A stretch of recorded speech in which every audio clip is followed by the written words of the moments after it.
I am sure sports. You know me there, I'm coast to coast representing. I mean, I say this is righteous representing for Omar. You don't know, come get your sports over here from near and far.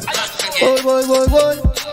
Me say I am sure sports, one thing me sure about. When me say sure, that me not doubt. Come get your sports, get it over here. Come subscribe, repost and share. I am sure sports, one thing me sure about. When me say sure, that me not doubt. Come get your sports, get it over here. Come subscribe, repost and share. If me not sure, that me not say it. Know who score, that me not say it. Never know the game play, that me not say it. If me never seen a game, me not know who play. For your sports news, better come over here so. For your soccer news, then come over here so. If you don't love sports, still come over here so. For the day done, you are gonna love over here so.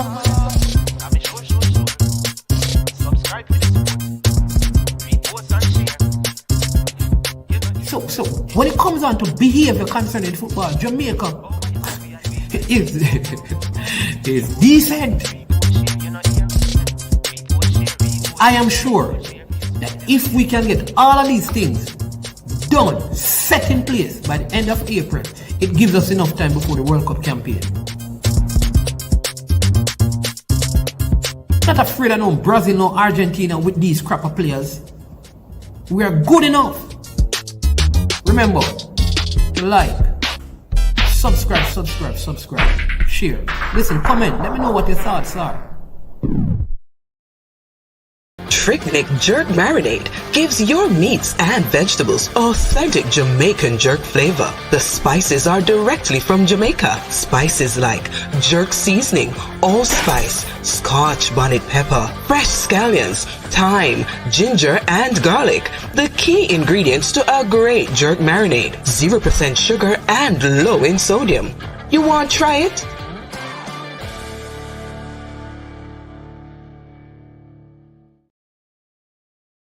Made up of 18 Jamaican herbs and spices. Add delicious, bold flavor to your next grilling experience. Flavoring sauce, a marinade, basting, condiment, or topping. Trick Nick Jerk Barbecue Sauce.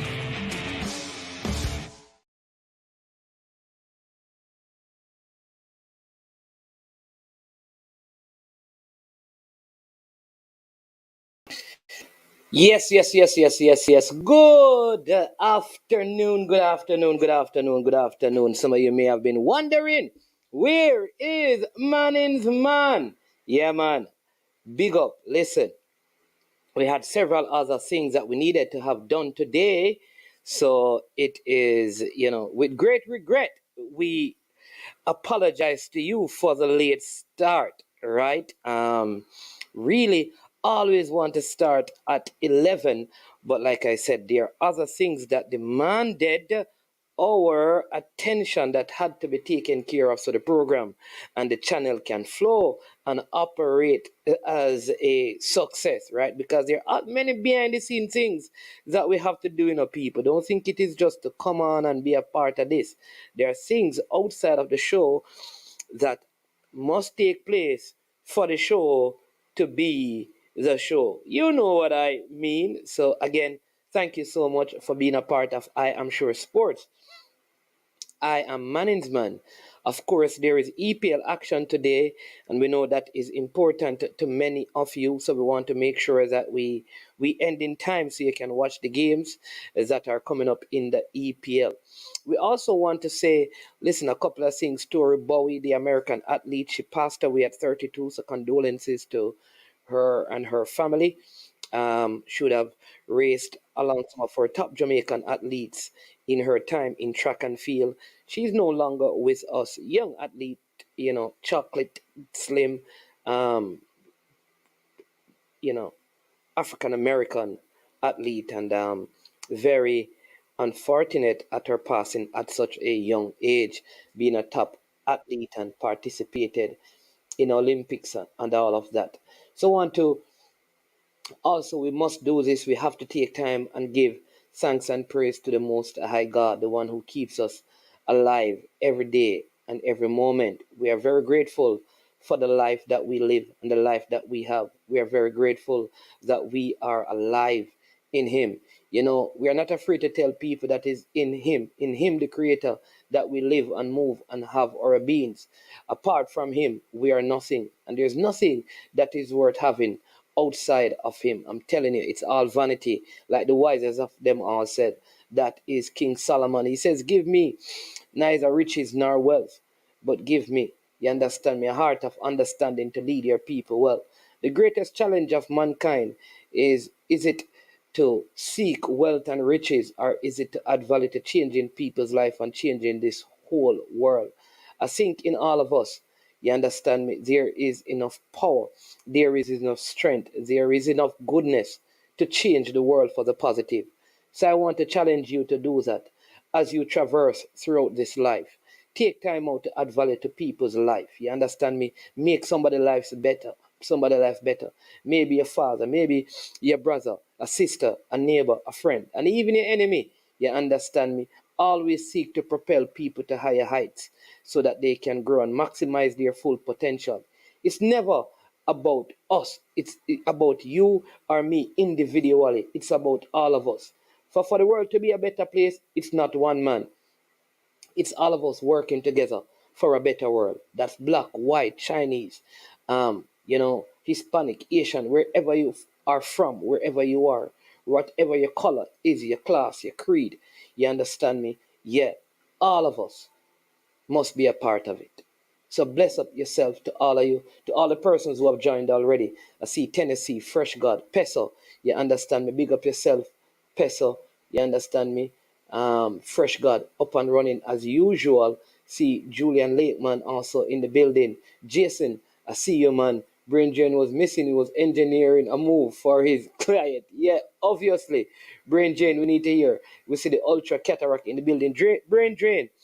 We need to hear what's going on. Brain Drain is the official agent of Tyreek Magee, or should I say, the unofficial agent. And we have not seen or heard from him. The only thing we have heard recently is Brain Drain absent. Tyreek Magee has made a move. So Brain Drain, please come on, call in, tell us what's going on. I see Kyle, I see Alex Reed. Look like he has been released from under the bed. You understand me? You're missing for a minute, you're missing for a while. Kaylan up and running. You understand me? Yeah, you have been missing for quite a while, Alex, and I know the only reason Alex come on in the people. Tell you how Alex work, man. Go on the platform them and he ask question, And so when he ask a question now and him get the answer, he go somewhere else and pretend like a film information, Alex is a wise man, Alex allow people to do the work, and him just spread the information. Big up yourself. Alex Reed, you understand me? Man, who say, yeah man, link me up, man, link me up, man. But guess what? He never have a vehicle to move around it. I don't understand what's going on with that youngster. You get the life in order. Again, people advise you, for those of you who are watching, it doesn't cost you anything to do these things. Hit the like button. Hit the like button, subscribe, and share. All right? That's the way to support the channel, And listen, hit the like button, subscribe, and share. Our subscriptions have been going up, and we appreciate that because I know some of you have been telling people about it. Here's the next thing I want you to do. Today, make today a special day, people. Make today a very special day on the platform. How do you do that? Please, let's roll out some super sticker. Tennessee, a long time I not seen a super sticker, super chat from you. Kyle, a long time I not seen a super sticker and a super chat from you. You understand me? Alex, a long time you know drop a super sticker, super chat. Mark Lewis, a long time you know see you drop a super sticker, super chat. Flavor Max, have faith in Magee talent, have faith in Arsenal. Flavor Max, a long time you know see you. Some man of vex, and I want to talk, some of the people who used to give super stickers and super chat, then get vexed now, So them say, oh, man, no, I want to tell them about the channel, call them one day. I agree, Big up, self. You understand me? Big up, Freddie Butler. You understand me? Long time I see no super sticker, super chat from you, You understand me? Yeah. But let's get into some of this information. Now, all right, a couple of things. All right, let me just... yeah. Yeah, man, Peso. Hey, Peso. You see them thing there? All right, I'm going to do it in a Peso. Me tell us, Tennessee are the boss, You see it? Yeah, man. Peso, we have them thing they already still in the Peso. Me never plan to deal with no tier 2 today, but through Peso I me deal with tier 2. Me giving us some tier 2 information. All right, Peso. Me give the people them it. You understand me? Pesa so forgive the people them the tier 2 fixtures today. Just because Reno play and Pesa work, I leave work before time to go watch Reno. Because Reno play a team named Downs, you know.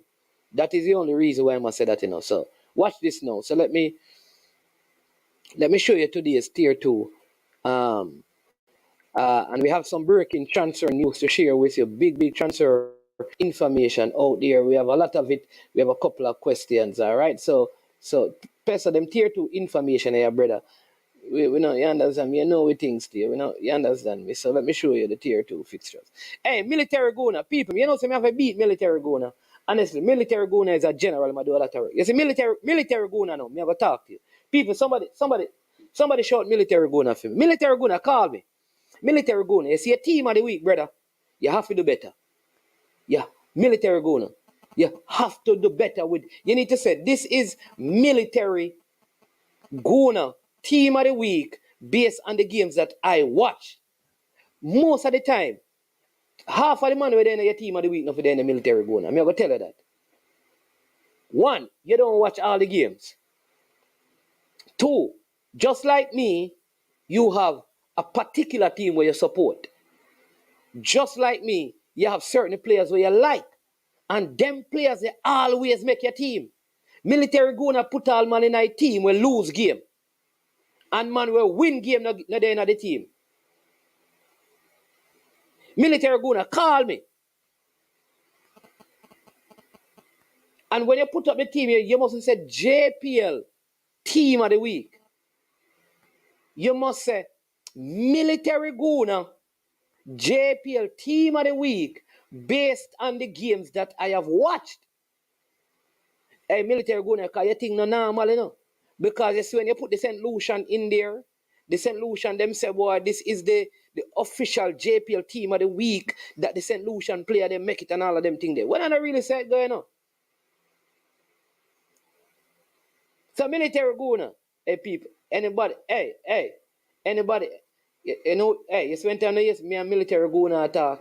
Nobody get in the fight, you know, because you understand me, the two of we turn around and meet on about Military Guna, you need to call because me notice there's a player Military Guna, you always find a way to squeeze a player from a particular team over St. Catherine in a year team, the Military Guna, because they had the whole of them match there.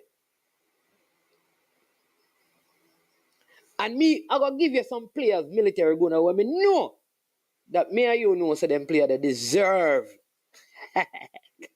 So me say me going to talk about it today, so you don't know. Big up yourself, military, you're doing a good job, bro, but you don't know we have to talk about that. Stop. You need to talk to some other people. You need to collaborate with some people, man, so you can get the thing. All right, so here you go, people. There are some games in the tier 2 today. Reno FC versus Downs FC at Landala Sports Complex. Baptist Alliance will be playing against True Juice, right?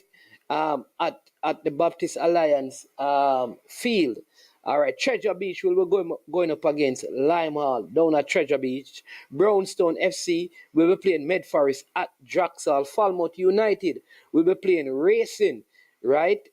And at Ellison Wakeland Field, Wadada United will be taking on Albion Mountain of St. Mary. Hopewell of Hanover will be hosting Portlanders of Portland. Those are the midweek games in the JPL or in the tier 2. You understand me? The tier 2 today. You understand me? Yeah. Fresh got me now. Call no name. But where Military Guna there? Hey, Military Guna. Military Guna, come in. Military Guna. Me need to talk to him. Me say, no, I'm not going to be available because he's probably a set up for game because I'm going to do game today. But Military Guna, you deserve some beating. Military Guna, you deserve some beating. You're not. You have to find a way to take out my team out of the equation when they are named team of the week. But hey, listen, Military Guna, one of the bros out there doing a lot of work. You understand me? Whether people like it or not. Listen, YouTube and vloggers are making a significant impact on the footballing landscape in Jamaica. And some people don't like it, some people don't agree with it, but it is the truth. All right? All right, so you want some transfer news, international transfer news, because one of them I have to touch on because it is connected to something sort of Jamaican in a little bit. All right. So let me tell you about it a little bit. So yeah. All right. So I have to do this because there is a Jamaican twist to it. All right. So this is the latest news. This is 4 hours ago. Demo, I don't know if you know this. Listen, Real Madrid are advancing to complete deal to sign Jude Bellingham. Talks are now progressing very well. Personal terms are almost agreed as Bellingham looks convinced by Real Madrid project after many meetings. Juni Calafat has been crucial in this process and has scheduled one more meeting to negotiate and try to reach full agreement also with Dortmund. Liverpool left the race in April. PSG and Man United never made any bids. Manchester City remain interested, but also feel deal is now unlikely as Bellingham is close to Real Madrid. All right? All right, people? So all who did a talk about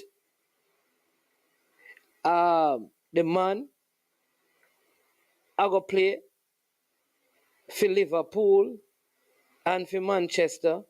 There you have it. You have your answer, sir? You have your answer? All right. So hope you have your answer. Also want you to know in Premier League that Leeds United are set to sack Javi Garcia and Sam Allardyce will be appointed as new head coach until June. Director of Football Victor Arta will also leave the club as he's prepared to part ways with Leeds United. Allardyce has accepted the proposal and he's now discussing final details in order to get the job. So Big Sam back again is Big Sam. But there is a deal that I want to talk about a little bit. All right, I hope I can find it. It's about a Ecuadorian player that has been signed by Chelsea, right? This is a 15-year-old. And I'm saying this because, yeah, so this player, a 15-year-old Ecuadorian, right? He has signed with Chelsea. Chelsea has signed him. Forgot his name.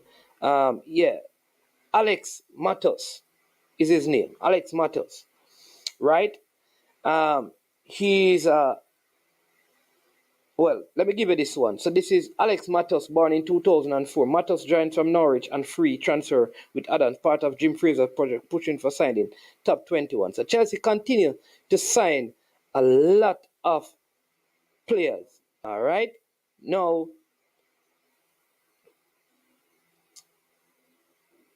I need to find it, right? But there's an ex-youth player who is an Ecuadorian. Yeah, there you go. Big up, yeah, man. Yeah, there you go. So this player is from Ecuador, and I need to understand. Big up DV Group. What I don't understand is, right, in this deal they will tell you that the player cannot move until the player is 18, which we all understand, right? I think we all know that, right? That the player has to be 18 before he can, yeah. So here it is. Let me read it for you. Chelsea have completed the documents to sign 2007 born midfielder and wonder kid Kendra Paez. Done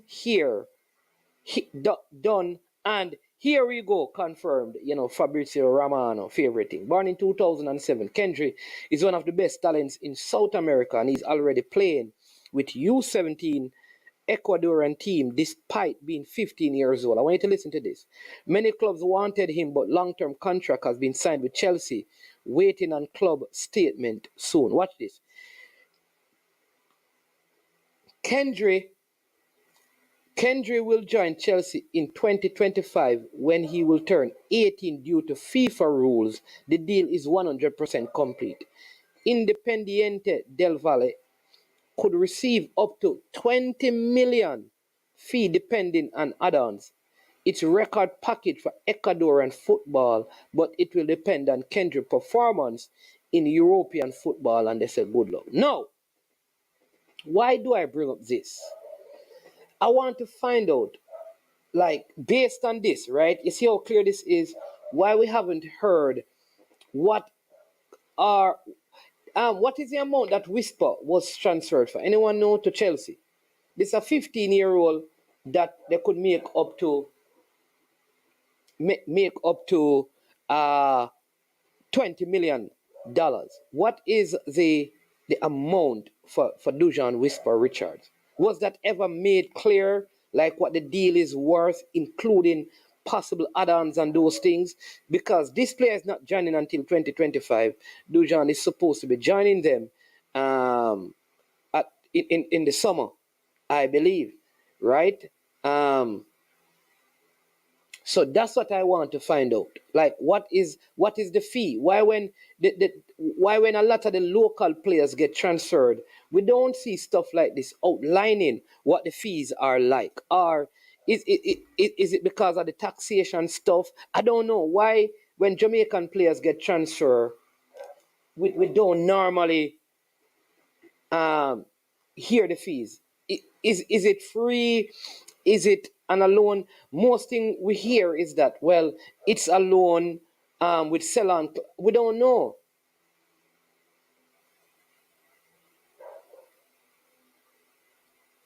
Oh. 155 million? What, Jamaican dollars? Wow. I never know, Jason, man. Wow.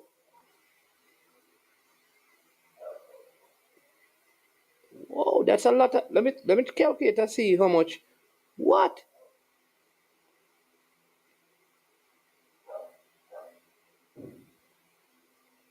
Whoa, that's a lot of money.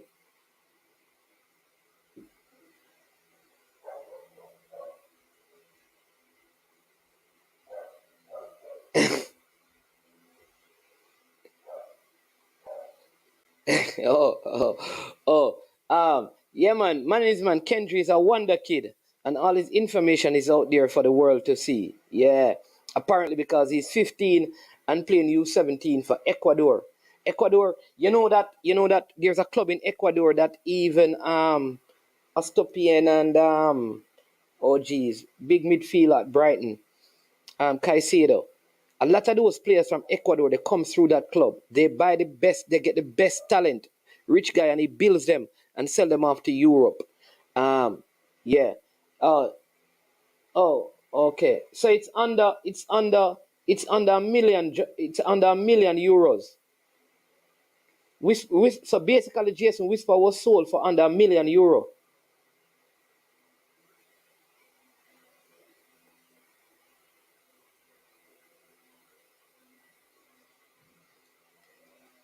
Oh, Jason is saying that Chelsea asked for it to be undisclosed because too many red-eye people are Jamaica. But why would it matter? Because we know Leon Bailey owned, and I'm very sure that Leon Bailey transfer was way more. Is way more. But it is. I just thought I'd ask because I saw it and I saw this 15-year-old being defined as a wonder kid, and his transfer was out there. So that is why I really asked. But it's not a big deal. But yeah. But maybe it's that maybe they feel like if the figure came, because Whisper don't get that money, it would be his agent. But yeah. Okay, yeah, he would have signed for less than $1 million. So I'm kind of wondering, because shouldn't Whisper have been signed for more money? Like this guy, unless there are add-ons and stuff that could lead, like Dujan Whisper own up to 20 million. Because I think when you're signed for a lot of money, it like puts you at a level. Like the amount of money that you're signed for automatically elevates you to a particular level. Yeah, but he was a transfer, but who the agent is Jamaican. Is the same agent that represented Lee and is representing Whisper. So if it is a fear like Jason says, Yo, you man never joke out the thing. All Jason a joke out. The man say all Wonder Kids not created equal. You man never joke out the thing. Let me leave it alone, yeah, sir. 'Cause let me leave it alone. Let me leave it alone because you know joke out the thing. Me just ask a serious thing. Come on, know the process work. But then I take the thing for joke. So let's move on. All right. Okay.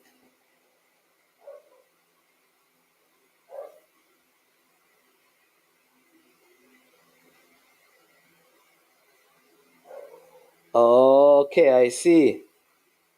Okay. I see. I see. Okay. Now I'm understanding. Respect Danica Knight and DV Group. Okay. I understand now. Okay. All right. All right. Makes sense. Makes sense. Makes sense. Okay. Let me see. Okay. Makes sense.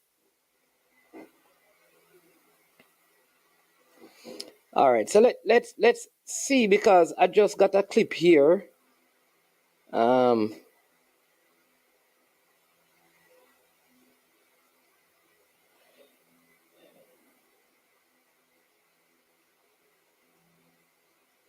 Just I have a clip here of when Whisper signed.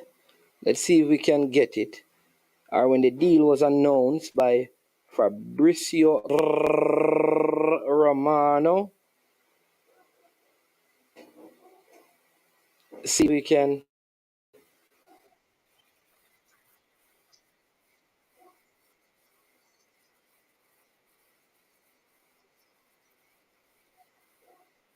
He was really close to join Newcastle, but Chelsea were really fast in the final stages of the negotiation. And now the deal is signed and official. So, one boy born in 2005, Jamaican player, big talent. He is considered a really talented boy, wonder kid. Chelsea invested less than 1 million for this boy. He was really close to join Newcastle, but Chelsea were really fast in the final stages of the negotiation. And now the deal is signed and official. So one more talent for Chelsea is called Richards, Jamaican, 2005. Remember the name, very fast player with good qualities. He's a winger. And so Joe Shields, the director of Chelsea, was involved in this story and was crucial to sign the player, but also, I told you, few weeks ago about Kendra Paez, this top talent from Independiente del Valle, born in 2007.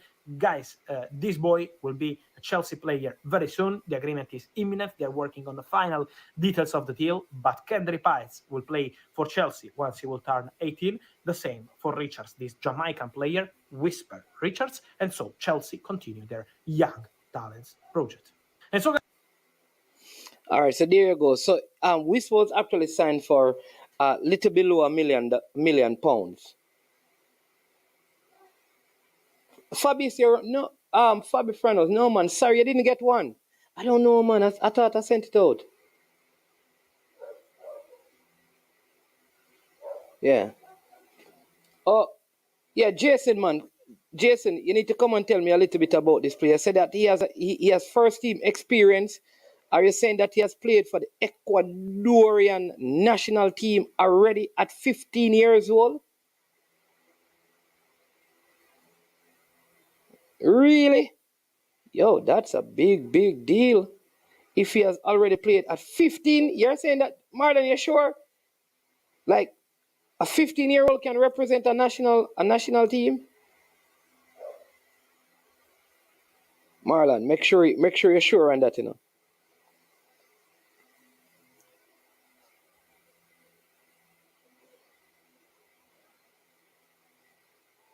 Again, people, remember to hit the like button. Um, and if you have not yet, subscribe, share. Oh, he played in the top tier in Ecuador. That's what you mean, Marlon. When I say senior, it's not the senior team, it's senior club football. Okay. Oh, at the club level. Okay, not a problem. Totally understand. Yeah.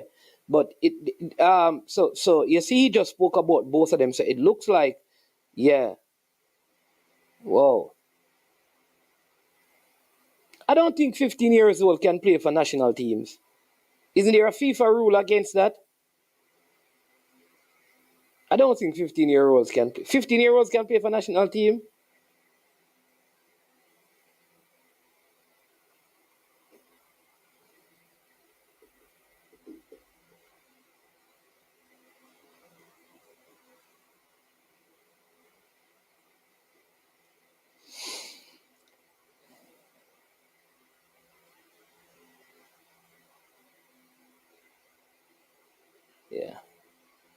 Okay.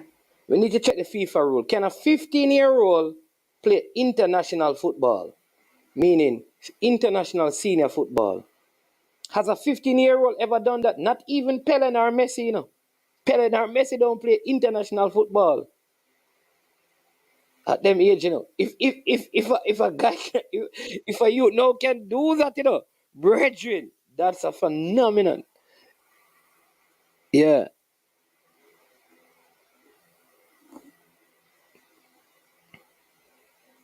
Okay.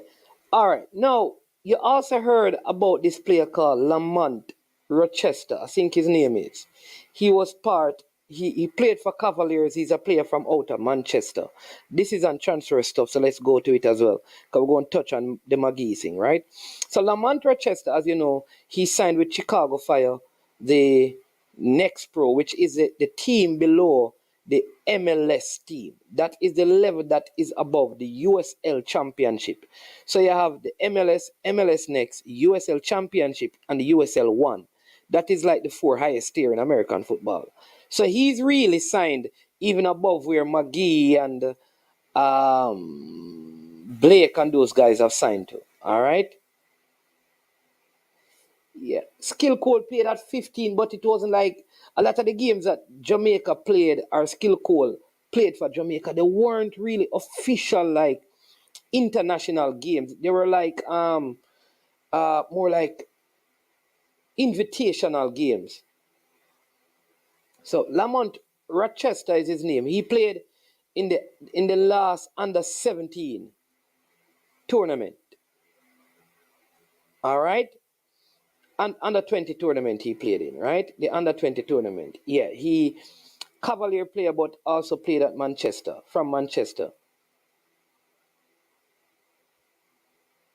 Division Division 3, how is it Division 3?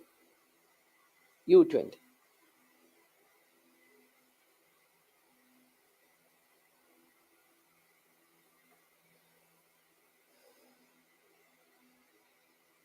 DV group, which is higher? Which is after MLS, what is the next competition? Lucas Nitch holds the record for the youngest player to feature in a senior international football match, having played for the Northern Mariana Islands in 2007 games. Guam when he was age 14. Okay, okay, all right. So USL Championship is a second division. That's it. So yeah, because remember you have USL 1. Okay, okay. So you have MLS, USL Championship, and then you have MLS Next. That is the other. So, right. So the guy. Hold on, not confusing. You right. So the championship is second. What is third? What is third? Is USL 1 third or MLS Next is third, then USL 1? All right. So, right. So, the guys in the USL Championship, like Amal Knight, would be above them, but he's in the MLS Next. Now, here's my question. All right.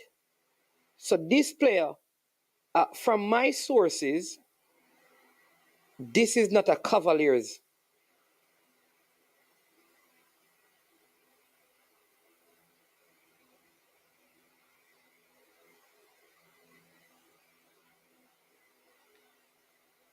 Hey, Chevron Pierce, you know, we need to get your number. Yeah. But the link is pinned for those who want to join or if you want to call, the line is open. All right. But let me get to this. The point, the big point I'm making. Okay. So Jason can have the scoop on this. All right. So Jason is saying MLS Championship, MLS, then the USL Championship, then MLS Next, then there you go. So that is a big up, Jason. That is it. And so, yeah, there you go. So yeah, there you go. All right. All right. Here's the thing now. It's when I send the voice note, you can't to listen to the voice note, you know, because it will come out on the thing, so you have to type it.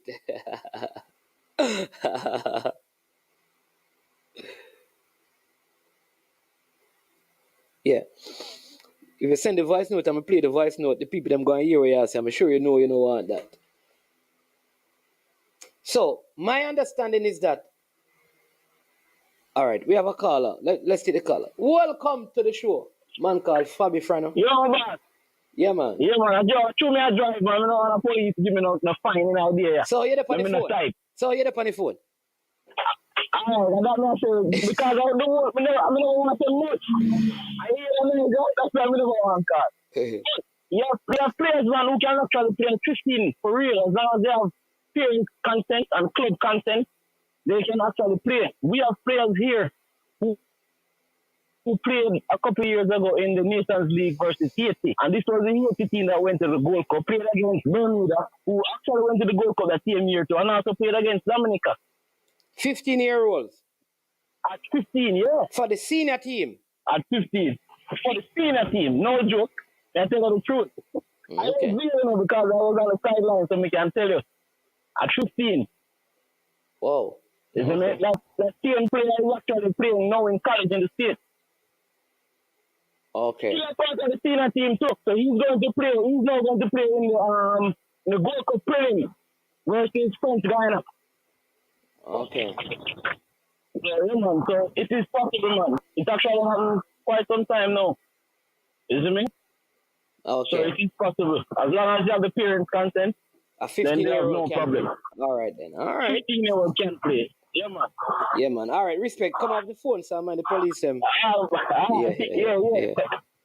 All right. So Lamonth Rochester. Apparently, this transfer is being negotiated by his club in Manchester. Now, this is the thing that I don't understand. So the player was what? On loan to Cavaliers? Not a contracted player to cover. Well, he's a figure that he must have been treated. He was being treated as an amateur player. But it is his club in Manchester. What's the name of the club? Is Green? What's the name? I think it's Greenville. What's the name of the club in Manchester he's from? And who is here from Manchester? What's the name of the club? Because it's actually a club in Manchester that controls the negotiations for Lamonth Rochester and not Cavaliers. So there's a few players from Manchester that are at Cavaliers. Even this player called, I think, Marlando Maxwell is an ex-Manchester player. So what I am realizing that sometimes some of these players, you see them at the club, they are not really owned by the club per se that they are playing. It's the same thing with Krista J. Daly, who is a Holland United player. So when you saw him overseas, it wasn't done by Harborview per se. It was. And so, yeah.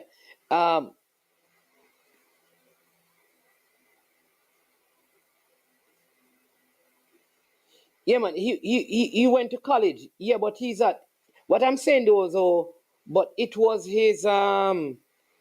his club in Manchester. It is his club in Manchester that is really who worked on this for him. Not Cavaliers. So really and truly we can't give Cavaliers credit for this transfer because it's not a Cavaliers transfer per se, from my information. This transfer is being driven by his club in Manchester. Which is saying to me, that some of these clubs may not be in the top flight, but they are producing players at the lower level.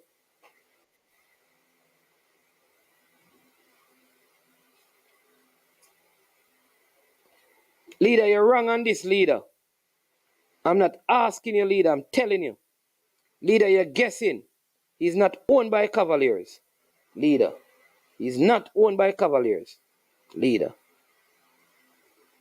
I'm not asking you, leader. You're wrong on this one. The player has no contract with Cavaliers.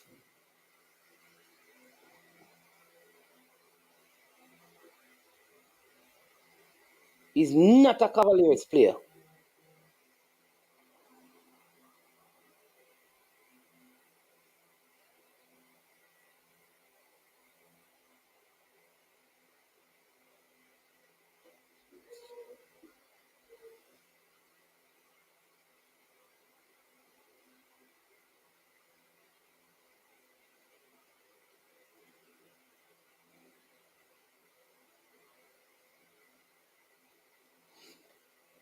You're wrong, leader.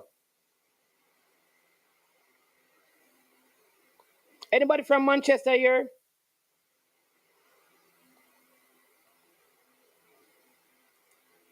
What my Manchester virgin? Him name Christopher, right? Me have a virgin from Manchester. Whatever can call him. Yeah, hello. Just 2 minutes, sir. Let me just help out here. And not going to speak any situation specifically. I'm just going to say a general thing. Players, the only type of players that can be loaned are professional players. The particular player you're discussing is an amateur player. Okay? Let me just go through this the thing here now. Amateur players cannot be loaned. The player was transferred directly to Cavalier. He's been there years now. Not 1 year or not 2 years. You have to get the facts on the matter before you speak, sir. I know a man is in order to get the facts right. The deal that was done, the youngster is taken as an amateur because he doesn't have a professional contract. Same thing like Pearson, right? Once players go as amateurs, it's different than when they go as professionals, meaning that they have contracts. So you have players that have been transferred from Cavalier other club, as some of them as amateurs, some of them as professionals. The amateurs, you basically get no transfer fee. Nobody gets any transfer fee. The only thing that you can get is a developmental fee, right? Which would go to the clubs that the player played, all the clubs the player played for between age 12 up to age 23. Okay? So the club, just like in the case, I know I don't know if I've reached the Tariq Magee section. No, I don't When read Tariq Magee left, I don't read Tariq Magee. let's go through this that quickly. It ties in. When he left the same way as Rochester as an amateur, right? There was no transfer fee, but they had to pay developmental fees, right? The developmental fees were paid to Harborview, Cavalier, and us. Okay? So let me ask So you. in the case, Leader, this player, all of this is being done by Greenville United. If Cavaliers own the player, how come Greenville United is working to get him transfer and doing his transfer? Because it's not been done by Cavaliers. How is that possible when they don't own the player? How can they transfer a player that they don't own? Because the player didn't get transferred. Talking about transfer? Excuse me. Hold on. Listen what I'm going. Are you talking about transfer and getting the development fees? So hold on, man. I think it's development fee you're talking about. Me, you hear me talk about money? Are you bring up money? I am saying to you, the player is moving to Chicago Fire Tier 2. Right? Who is leading that discussion? Because the player is the player connected to any club? He is last club. Okay. So there is not. Listen, hold on, sir. Let me just say something. When players come to Cavalier, maybe from another club, there will be an agreement that just like how we will transfer a player to a club overseas, when it's done, the agreement is that a percentage is shared amongst the clubs. Like Cavalier sends a player to Manchester City, and if Manchester City sells him, leader, I am not talking about any monies. I don't get there yet. No, I'm not getting to the money. No. Listen what I'm saying. I'm just saying that when the player that you are speaking about you could not have been loaned. He was not loaned because the club, an amateur, right? I'm just telling you, I think the best person, call Mr. Speed. Because anything I'm trying to explain to you that amateur players in Jamaica cannot be loaned. It's impossible. Did you hear me say the player was loaned? The last club that player played for was Cavalier. Hold on, let me ask you a question. Did you hear me say the player was loaned? Okay. Let me ask you the question that I'm asking again. Ask the question. 'Cause If maybe the I came in player late. is owned by Cavaliers, why is Greenville United negotiating his transfer? Can I answer now? Yes. Okay. When a lot of people misrepresent when they hear owned, they make it owned is like when you have a professional player. All that happened is that the last club, let me just make it simple. Let's say the right words. The last club that the player played for or registered to was Cavalier. He has also been playing with other clubs, right? Before that, but the last club he played for over about, I think, 2 to 3 years was Cavalier. It might be less than 2, was around that, right? Minimum. Okay? So the club, right? The transfer was done from was Cavalier, but there, what you might be misrepresenting, make a call. I think what you're talking about is in the. What? Hey, listen, man. What am I misrepresenting, sir? I'm asking a question. How am I misrepresenting by asking a question? Oh, it's a question. Sir. I'm sorry. I'm asking. I heard something. What did you hear?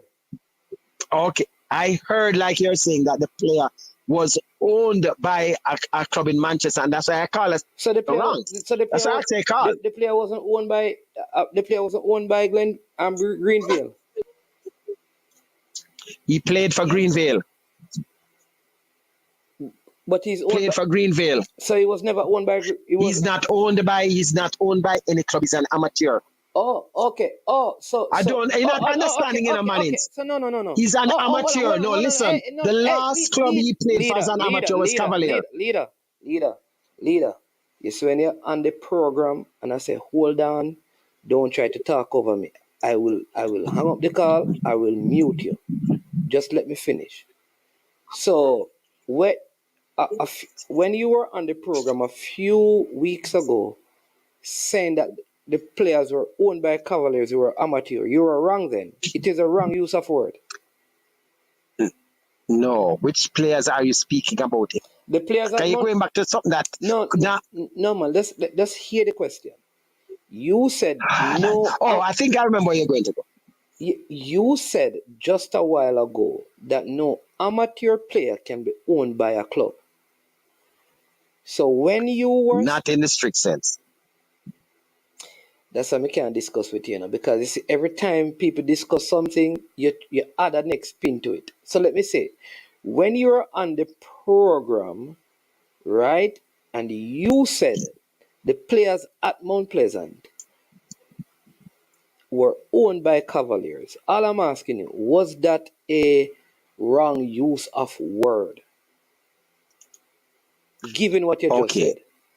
Okay, the right thing would say is that the amateur players, the last club they played for would have been Cavalier. So any transaction that would be made would be with the last club that they played for.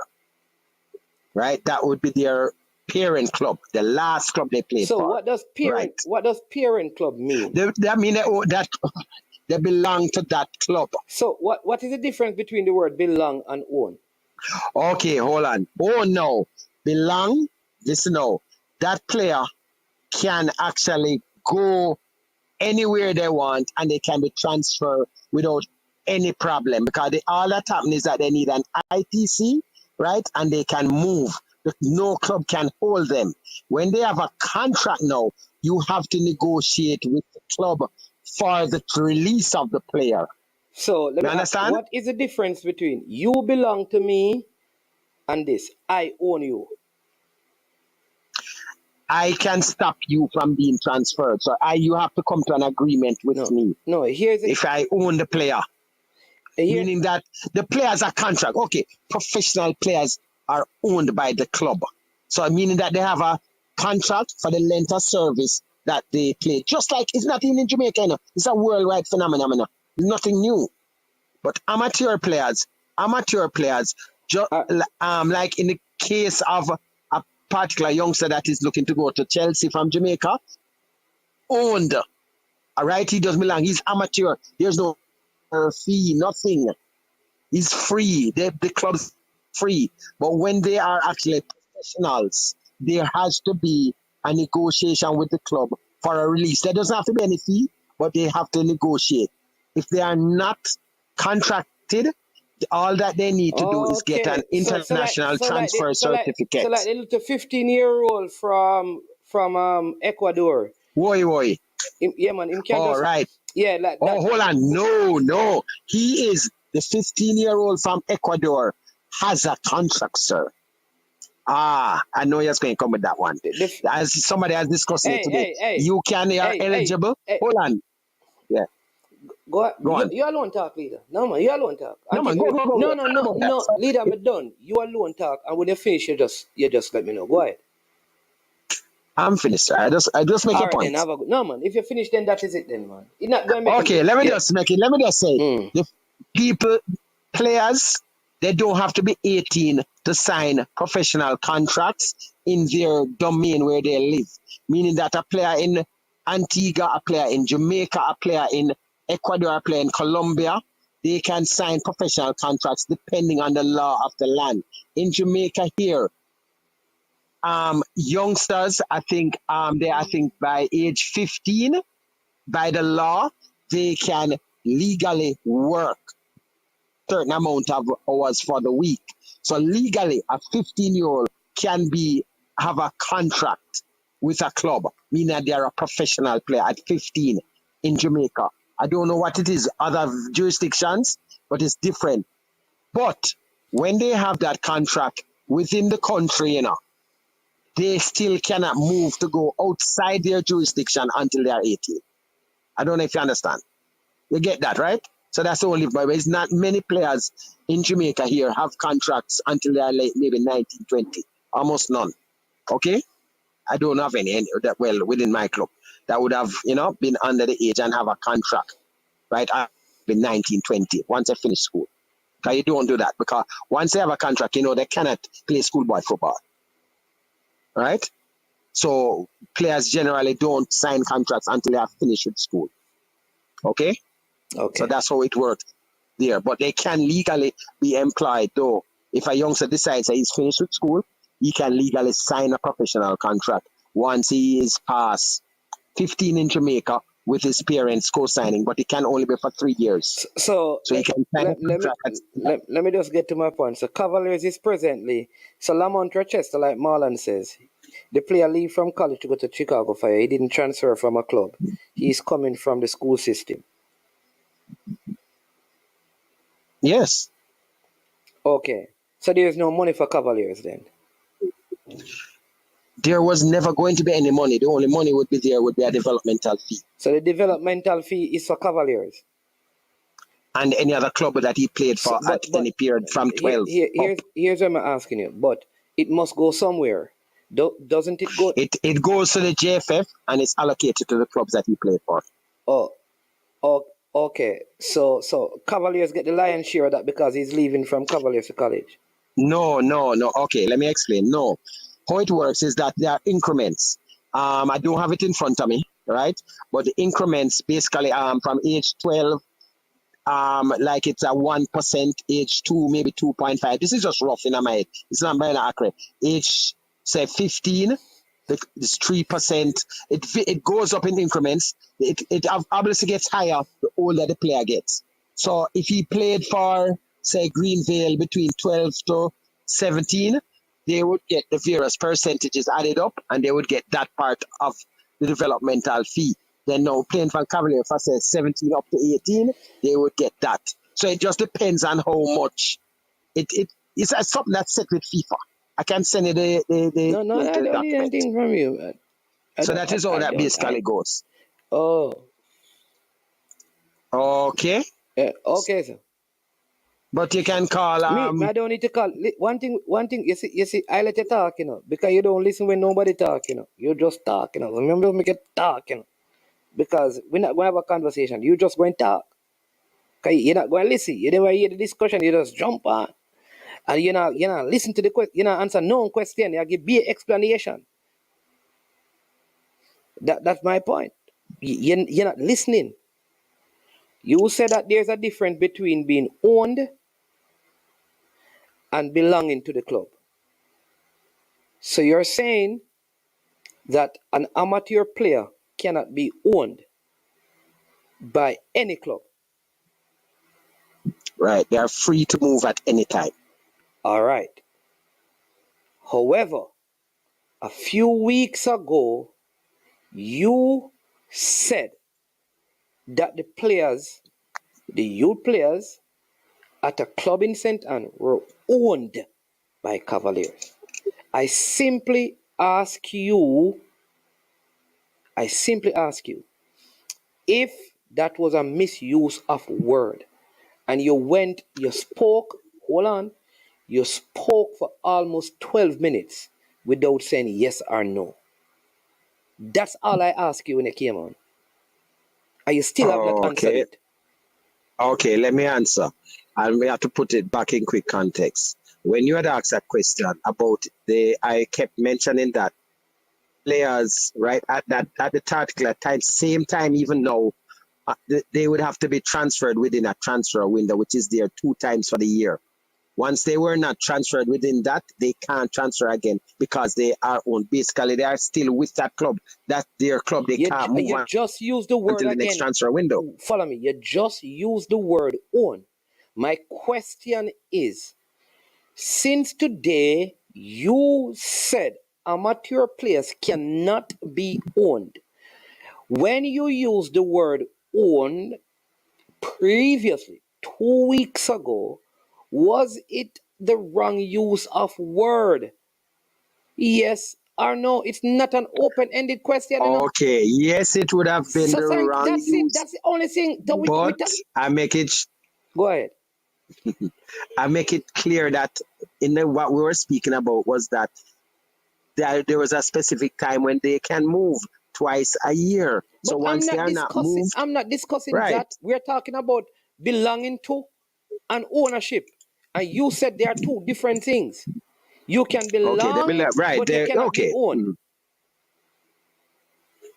Yeah, I would say that context would carry it to another level, and that would probably be a correct statement. Yes, because there's a difference between a professional and amateur. The word that you used was inappropriate given the context. Because the players are because the players are not owned by Cavaliers. Based on your own definition. What the conversation said, was that why the players could not move in the middle of the season. And I kept trying to explain why. Listen, you brought up that the window was closed. Here's what I'm asking you again. It was you, not me, who said the players, up to yesterday, Mr. Speed said, those players cannot play because they are owned by Cavaliers. All I'm asking you is if the word own is the right word to use. It don't matter if the transfer window is 50 years from now. Registered. Let's do the rest registered. I think that's a better word. Registered. Can you simply registered, admit that you use? Can you simply admit that you use the wrong word? Yeah, it would be wrong. Yeah, I think it would be. Yeah, because they're just registered there. Simple as that, brother. Okay, yeah, man, they're registered. I think that makes a big difference. All you have to say is that, listen, you know what? I used the wrong word. They are not owned by Cavaliers. That's all I'm asking you, sir. Right. And thank you very much. We spoke for, let me tell you the length of the call. 18 minutes for you to just say. I didn't even, time flies, man. We're having fun, man. Anyway, look here. I just want to clarify something for 30 seconds. Because to some people, when they hear these things, they don't realize that being registered to a club doesn't mean that the club controls the player. Right? So I saw people wondering how youngsters sign and this and whatever. They are just registered. And a player, up until they're a professional, which they have that time, if they're going to be a professional before 18, their parent has to consent. It's a simple thing of just registering. Okay? Anyway, that's it, sir. All right, Mr. Maxwell. Thank you for your time. Yeah, man. All right. Sir Pierre. What's going on? Yeah, man. You can hear me clearly, right? Yeah, man. Hearing you clearly. Yeah. Well, you say I'm humble. I wonder how I do know. Yeah. Listen. Let's move on from the Lamonth Rochester thing, right? Yeah, man, a long time we could get, man. It's a Maxwell draw that out gone to the pencil all done. All right. So let me give you I have the compensation thing here. So season of 12 birth, that club get 5%, 13 birth, 5%, season of 14 birth, 5%, season of 15 birth, 5%, 16 birth, 10%, 17 birth, 10%, 18 birth, 10%, 19, 10%, all the way to 23 birth or birth date. So that is how the compensation package is worked out. Thanks to KW Media for that. All right. Talk to me. What are your thoughts on Tariq Magee moving from Belgium after what, 4 years, 4 seasons Mm. to the switchbacks? Um, a more favorable move would have been in Europe, but it's understandably why could be the reason why he ended up in the USL. He hasn't played much games, so it would have been difficult for anyone to sell his particular product to any European club to say that, hey, we'll have this player, blah blah blah. So him getting an opportunity now at a USL club at a still a fairly young age has the potential. If he's good enough and he gets up, he will get the game time in the USL because USL is below the Belgian league. We all know that. So if he's good enough, his talent will show in the league, and put it up maybe after a year or a year and a half, potentially can head back into Europe. So I'm glad for the player because he now has the opportunity to get game time. So all we can do is just hope and see right now to see what comes out of it for now. All right. All right. So let me say this way. I've seen players like, yeah, I see like Cephas go overseas and he gets in. All right. So they start at smaller clubs and then they move up to bigger clubs. Same thing with Kaim Paris. Same thing with Shamar Nicholson. Is it the agents trying to move these guys to the top instead of building them gradually to the higher clubs? Is it what should that be the case? Like the pathway of a Kahim Paris, the pathway of a Ronaldo Sifa. So these guys have entered in at the lower tiers, and by their performance they move up. Like with a Magee, could it have been a mistake to probably move him so high? Not necessarily, because if a club think that you have the potential from the initial stage, that's why they would have invested in you. But maybe the club never saw something that the club didn't think so. After assessing the player over the years, they probably said, all right, this is probably a project that will last. Because remember, every big club has signed a player, and then we don't hear back from the player again until they get moved over again. Yeah. So it's just one of those failed projects from that club's perspective. So as I say, I'm disappointing move, to be honest, because the USL is just like the JPL. It's just that it may have more eyes in the USL. Yeah, but it is a USL championship it is in, which is the second tier. It's the tier below MLS. The MLS. Yeah. But it still has more eyes than the JPL. Is it the pathway that he took? One, is it the fact that the coach, the club was unstable, or is it the player himself? Like, why does a Norman Campbell? How does a Norman Campbell remain in Europe when some people believe that Magee has more talent than Norman Campbell? All right. So one of the things. All right. So going back to why I think it was probably difficult for him to find another European club. He was at a European club, and so basically his stock would have gone all the way down. Because I'm sure, if you have a club and someone comes to sell you a particular player, you have nothing to show. So me coming to sell a player to you, but I have nothing to show for that player. no highlights, no nothing to show to the player. Would you be interested in that player? Huh? I have Yeah, a player. yeah, I yeah. But have a what? player. Yeah. And then if you look at Jamaica itself, right? Mm-hmm. Jamaica is not the best team in the world. And his games that he has played for Jamaica, he hasn't been top notch. All right. What my fine, but my point is this: a lot of the players who end up like making the grade in Europe, they normally enter at the lower end and they climb the way up the ranks. So let's look at Leon Bailey. Leon Bailey started in Malta, Belgium, Germany, England, right? Um, Shamar Nicholson started in, you understand me, lower levels moving. It looks like Cephas we were moving this summer started at a lower level. What I am Yeah. saying, is it that the agents and the players need to Tamper the expectation, taper the expectation. taper the expectation, but say, listen, all right, yeah, you may be able to play in the English Championship, but why not start in the second tier of France, move up to the first tier of France, move to the Championship, and then move to the Premier League? Create a pathway instead of trying to put them at the biggest level where one, it demands more,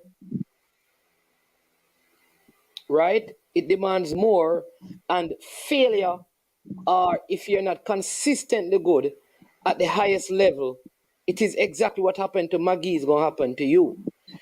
Like maybe we need to look at the players need to look at the pathway that they are taking Mm-hmm. to get into Europe, that they are taking.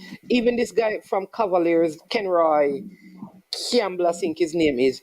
He has Mm-hmm. started at the lower divisions and is making headway. And so you could see now where he is going to,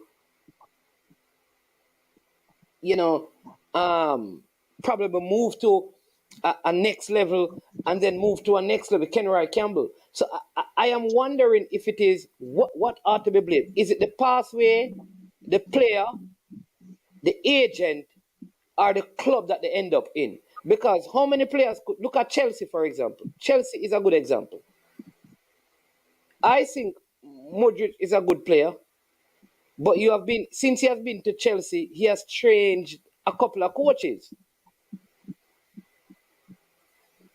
That's true. That's true. That is true. Um, it can be. Maybe the pathway is one thing the players should probably look at. But when Magee was being transferred, we didn't have so many other players going over with him.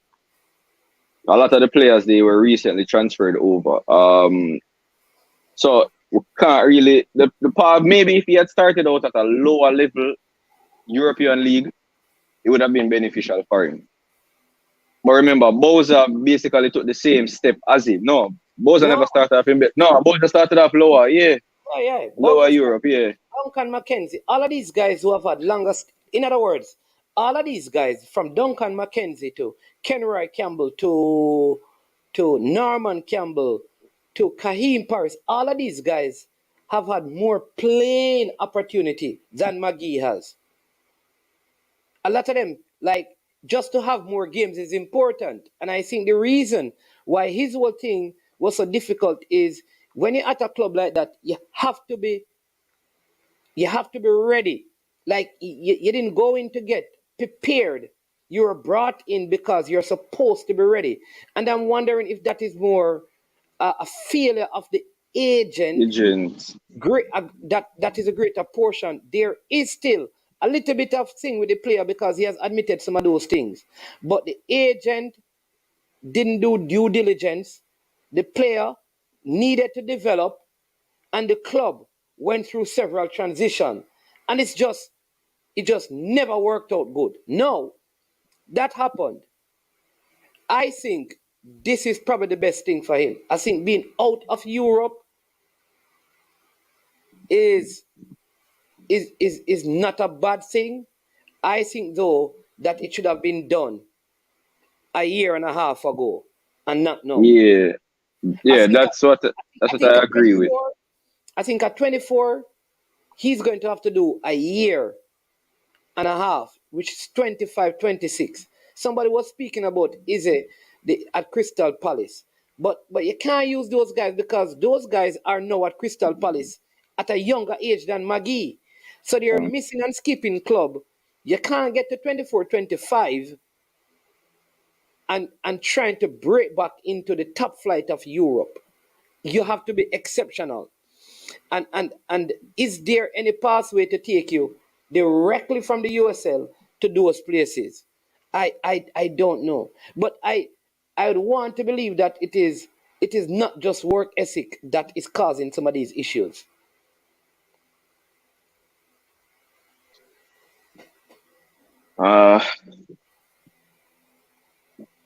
This I read something a while ago, man, about transfer. Come like Cristiano Ronaldo set a train. Yeah. Messi probably a got Saudi Arabia. Yeah. I don't know. But you see, I mean, he's coming into a team as well that is second in the in the Western Conference. So it is one of the Yeah. it is one of It was the one of the top teams. yeah. So as I said, I think all right, man. I know you follow most sports in the US. You know Yeah. that these players they have a lot of agents. I think the agency as well, because you Yeah. know agents they may prioritize particular players, high value clients. Yeah. Maybe the maybe the what I call the resources that they would have put for a Sancho, they hadn't done that for a Magee.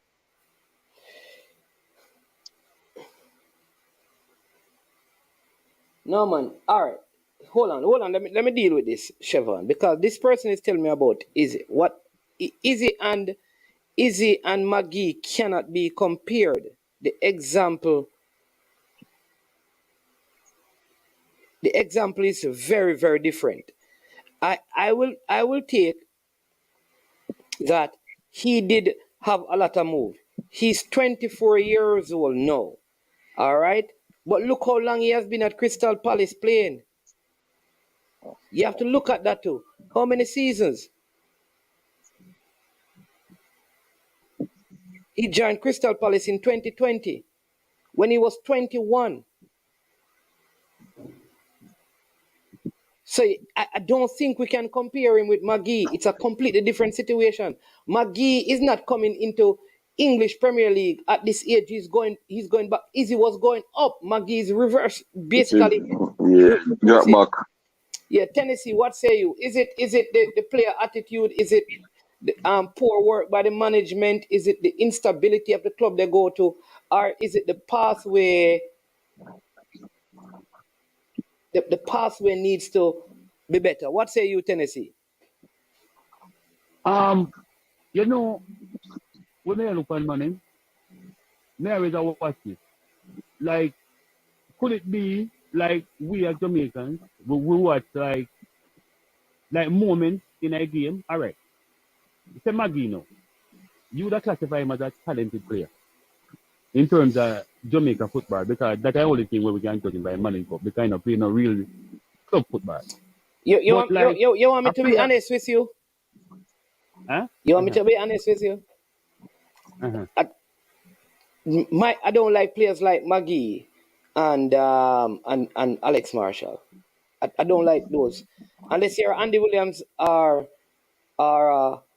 Jeremy and you, which is kind of coming out of the football. Those are not my kind of play. I thought they had talent, but I never, even when they were playing schoolboy football, and this is just my personal opinion, right?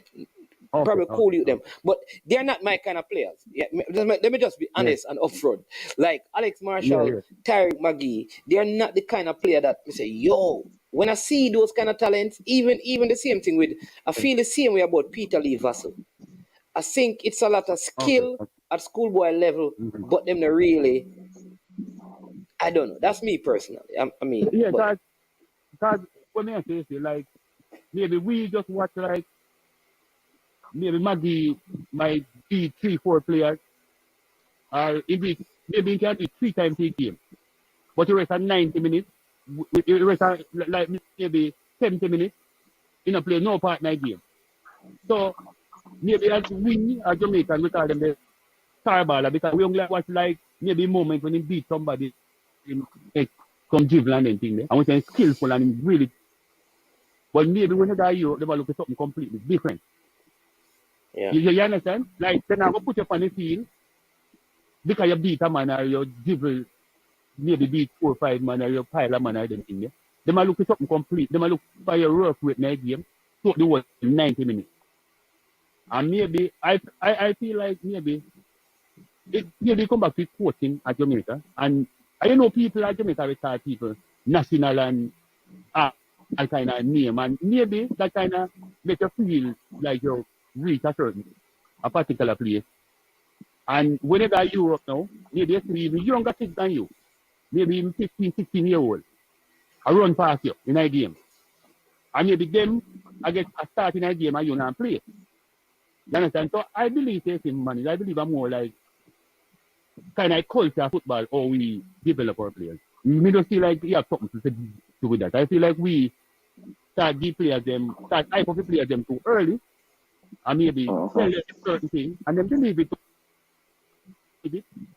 and then go with the same attitude, and that I feel like that's a can't don't fall. You understand? Because in Peter Lee Battle, you remember when Peter Lee Battle, he just kind of analyzed everybody accept why Peter Lee Battle is talented and whatsoever. I'm not saying he's not a talented player, but maybe when they go over to them, I look at something completely different. You understand? They might look for participate in the whole 90 minutes a game, not just like some momentum to some things like game and people cheer. Because when we notice, like, even if you, because I go over here and watch a couple of games, and he make a pile of man and third man, you know, nobody had jump and a shout or them thing there. Nobody don't care about that. You understand? And mainly when he goes score. You understand? Some maybe they are with football, because maybe most of the young players are don't pass. That doesn't matter for country route and shit. Yeah, man. Big up Tennessee. Yeah, and some very good points that Tennessee made. You know, just the fact that it is Jamaica, and I think what talent is everywhere. You know, talent is everywhere, right? So what do I mean by that? Recently I interviewed the two Jamalik Porter and Javin Williams who went to Holland. Like Javin told us, 6 feet playing the Costa Cup at 15, go to the Costa Cup finals. Was supposed to play under 17, got injured, probably going to play under 20. Very good player. Jamalik Porter scored most goals in a season in recent time for his school. Made our school team and all of that. But they said when they went to Europe, right, and this is just academy teams they play, they were so far. All right, here's what I believe. I think Magee, in terms of talent, was just as good as people where he went.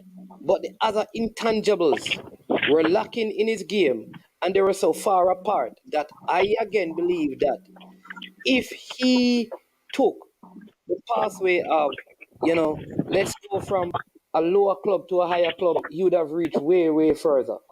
Yeah, man. Yeah, that's true. In that sense, man, you have to understand in that sense.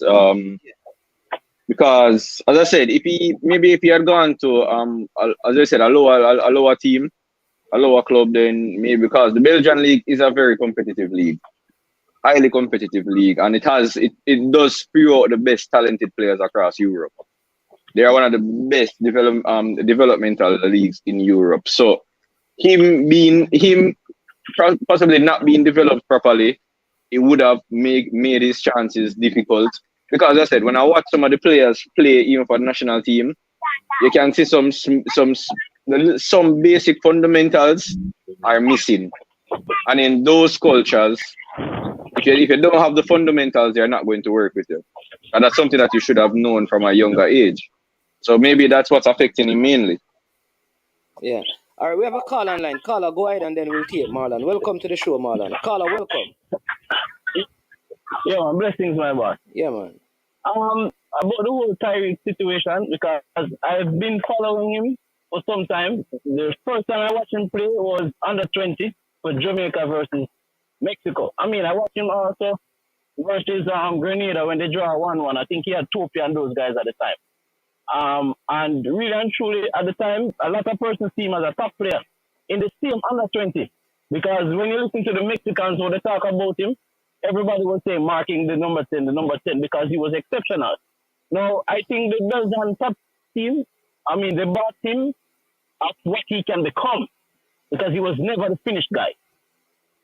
They bought him knowing of what he can become. And of course, he had the ability. But one of the things I think beat him, and he came on the 876 Dream program. I think they did an interview with him, and he said one of the part that he needs to work on was the tactical part of the game. These things going to happen a lot when you don't have the ball. You get what I mean? He never strike me as a guy as high intensity and, running all over the pitch. He never strike me as that guy. And that plays a part when you're going to play in top Belgian league. You get what I mean? You must be able to play without the ball and run at high pace, high intensity. Yeah? He never strike me as a guy. You get what I mean? But really and truly, he's not only to be blamed, because the agent also needs to get blamed. His representative has to get some blame. Because when you look at the whole thing, of course, at your age, when you hear that you're going to play in the Belgian top league, of course you would like to play. That's why you play football, right? To play in some of the best leagues. That's why you actually play football. But was it the right move at that time? As a guy, he was at 18? Maybe not. You get what I mean? He could have probably, as I said, going to lower league, but really and truly, if I am 18 and I heard that I'm going to play in the Belgian top league, I am taking it. Because it's a big step. Yeah, and this comes down now to the player now, whereas he knows that I need to put in a lot of work, because this is no joke. And that is a part on him for him to put in a lot of work. It is now for his representative to make the right move for his player. You get what I mean? At 18, playing top league, money come involved. So of course, people are going to take the big money. And this is why I blame the agent, because they should have done better on his part for his development. You get what I mean? Yeah, he's a good player, but really and truly, I expect more in terms of his intensity of when he doesn't have the ball. All right, very good point. Very good point. So I believe that the agents who handled him may not have made some of the best decisions, but a lot of it also comes back down to the player as well. And I'm going to tell you why, and then let Brian come in, right? I don't know if many of us know this. Yeah. Magee, unlike many other Jamaican players, got more opportunities in Europe before his actual contract in Europe. All right. Yeah. At 16 years old, Magee was brought to a team in Portugal called, I think, OS Belenenses or something like that, right? I think it's Belenenses. He was brought there. Yes, sir. Trained and played with them. The scouting report that they spoke to Magee about was that he didn't work hard enough and he only had flashes but not enough substance. That was part of his scouting report at 16 years old. Yeah. Magee stayed in the league. Magee stayed in the league in Jamaica up until around 18, turning 19, and that never changed. At some point, it comes down to the player as well. You understand what I mean? Yeah, but let me hear what Marlon have to say on that, because he follows these things as well. Because talent is out there, brother, all over the place. Go ahead, Marlon. What say you? Yeah, Marlins. Chevron, best up caller, everybody in the chat. Big up on yourself. Marlins, talent's not gonna carry in the professional world. If you have to try to make yourself better. As he said when he went to Belgium, he was behind. And you have to remember, people gonna blame the agent. The agent job is to get you to a club. Right? When the agent come and say, guess what? Right? And you see that game, that Monday night football game that he and Vassal dominate Mount Pleasant in 2019. That was the game that probably the agent used and sold them. They got him to the club. The agent went out, left him, and that's it. I think he has gone through other 2 or 3 other agents. And he has been there. Change of coach, right? Players come in, and if you look at it, the players at the club are either Magee same age or younger than him. And these players, there are players who have gone there after Magee played in the league, got sold. Other players come in same way. So his development is a part of him, right? May I say something? Yeah, man. Yeah, all right. And one of the things that, what's his name? Bibi, when he left Jamaica at 18 and went to England at that time, because it was rough at that time, It is not like now where you might have some psychologists probably helping you and all of these things. You get what I mean? He went with family members. I don't know if Magee went with family members when he was going. And going into Europe at that age, you're going to need some family members around you or some close friends. You're going to need these persons that when you come in at the training ground and the coach says, boy, you weren't good enough today. You need some people to talk to about this who are going to be close to you. You get what I mean? So I don't know if he had that when he went. And at that age, I believe every player going to need that. Not every one of them, if you're not born in Europe, going to thrive at that age, knowing when you have bad performances, you have somebody to lean on. You get what I mean? Who is going to be face to face. And maybe he didn't have that in his corner. And that could also play a role in him maybe not but here's what I'm saying though. Here's what I'm saying though. But Kaim Paris left Jamaica younger than him, With no family member going. That's what I'm saying, Manning. With no not family everybody. member going. With no family member going with him. With less Premier League experience than Magee. Yes, Manning. But then as Karim Paris actually is our Dynamo Kiev now. Yeah. How many games have he played though? Really and truly. How many games have he played and said, boy, this is his highlight? It don't matter. But listen, before he went to the Dynamo Kiev, wasn't he one of the top players in his league? That is why he got a transfer. Now he's in a new club. But was that league higher than the Belgium league though? What? Ukrainian league? The Belgium league. The Ukrainian league that he's at now, of course. Ukraine, not now. Not now. The first one that he went to. Yeah. All right. Carla, put it this way. Dynamo are 2 different levels of team. Dynamo Kiev is a powerhouse in European football. No, I am not talking about Dynamo Kiev now, my bad. I am talking about the first team he went to in Europe at that age, as Manning just said. Is that higher than the Belgian league where Magee went to? He went to Domzale, right? And then he went out to KK and in the second division and loan and made his name there. Right. So what I'm saying though, he started lower, so it wasn't much expectation. That's what I am saying. Now going to the top Belgian league, it's a lot of expectation for 18-year-old. So this is what I am looking at. That one went to a lower, as you are saying that he should have went to, and then one went to a higher. You get what I mean? So just look at the whole spectrum of how things set out. Expectations are different. What you said? Listen, all I'm saying is that a lot of people are saying that Kaim Paris not getting any game at Dynamo Kiev. Listen, this Dynamo Kiev is not like a little lightweight team. You know much team? No, man, a top team. Yeah. So if you sit on the bench in that team and you get in your first season, you get time. That is enough in your first season because you're a new player there in a team that generally plays in the Champions League. So this is not no like people club. I just believe that let's look at his second full his full second season to see. I think when people say, well, he's not getting any game, you're talking about a Champions League team, bro. There are many Calvin Phillips don't get any game at City. That don't mean that that wasn't the subject. Same that was as well. That we were talking on, Hold on, caller, because Marlon trying to say something. Go ahead, Marlon. Yeah, it's the same thing for both as well. Spartak Moscow is a powerhouse in European football, right? There's none of this Belgium side. You compare to Spartak, right? They haven't won the Russian league for the longest while, but in Russia, they're still the biggest team. Spartak and CSK Moscow CSK Moscow, right? And Dynamo, they are the three biggest team in Russia. However, Zenit, with a lot of cash influx into Zenit St. Petersburg, right? They are doing better. But these are the three marquee teams in Moscow, right? So when person might say Boza is playing in Russian League was ranked 6 in the world. Russian League was ranked way over the Belgian League, over the Portuguese League, over the Dutch League, right? With all the embargo.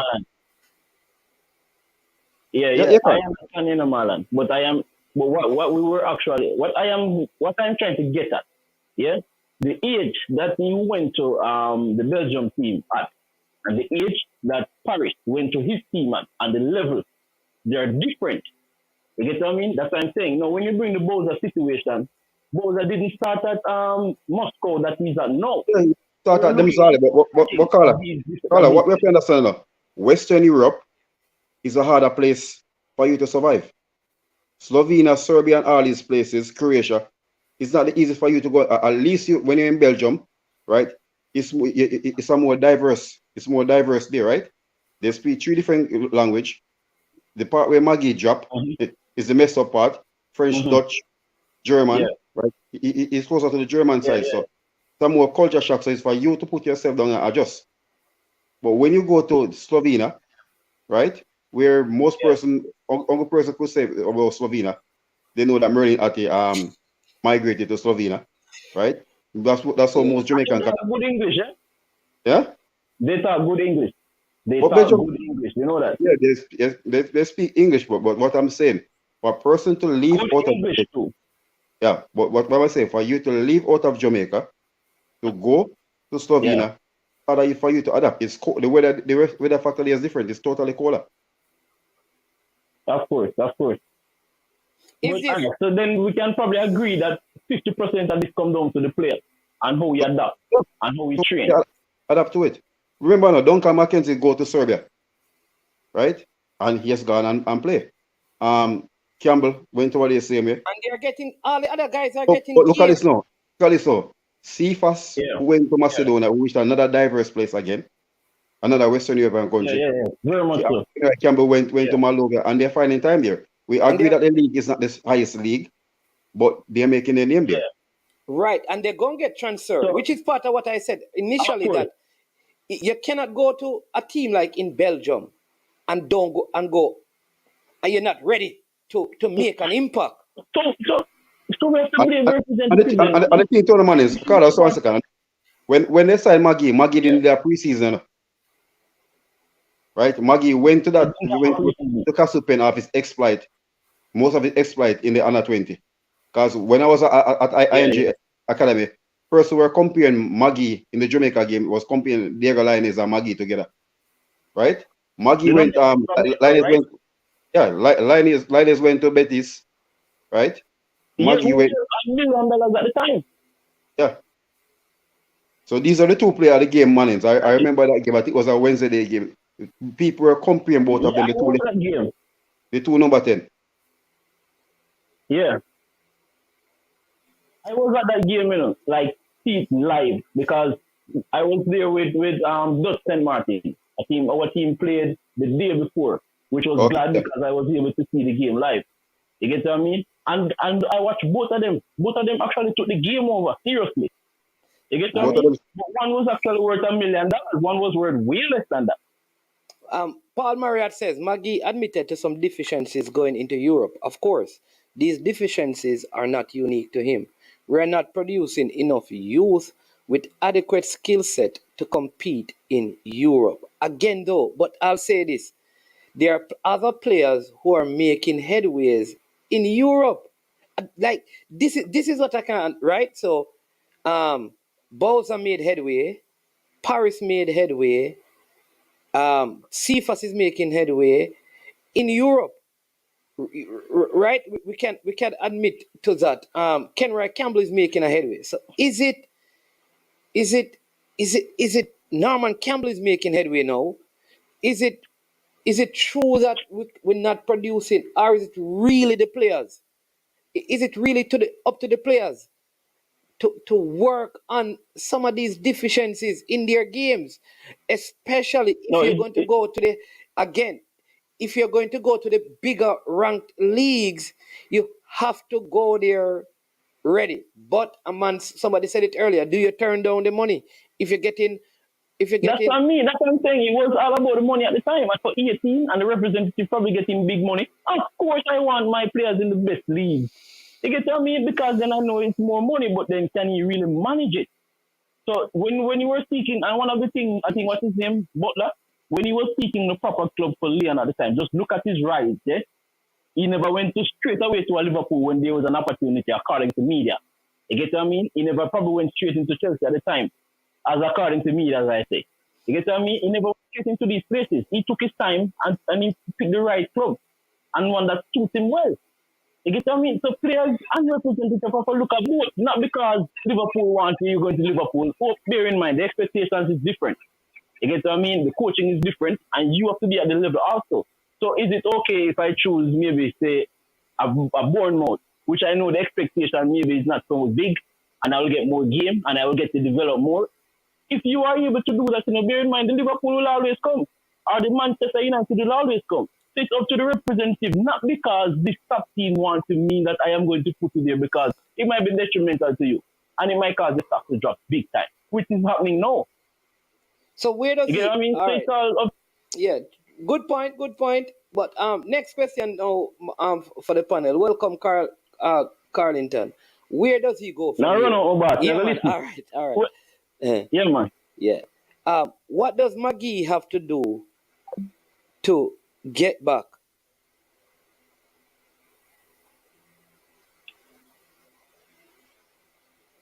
Yeah.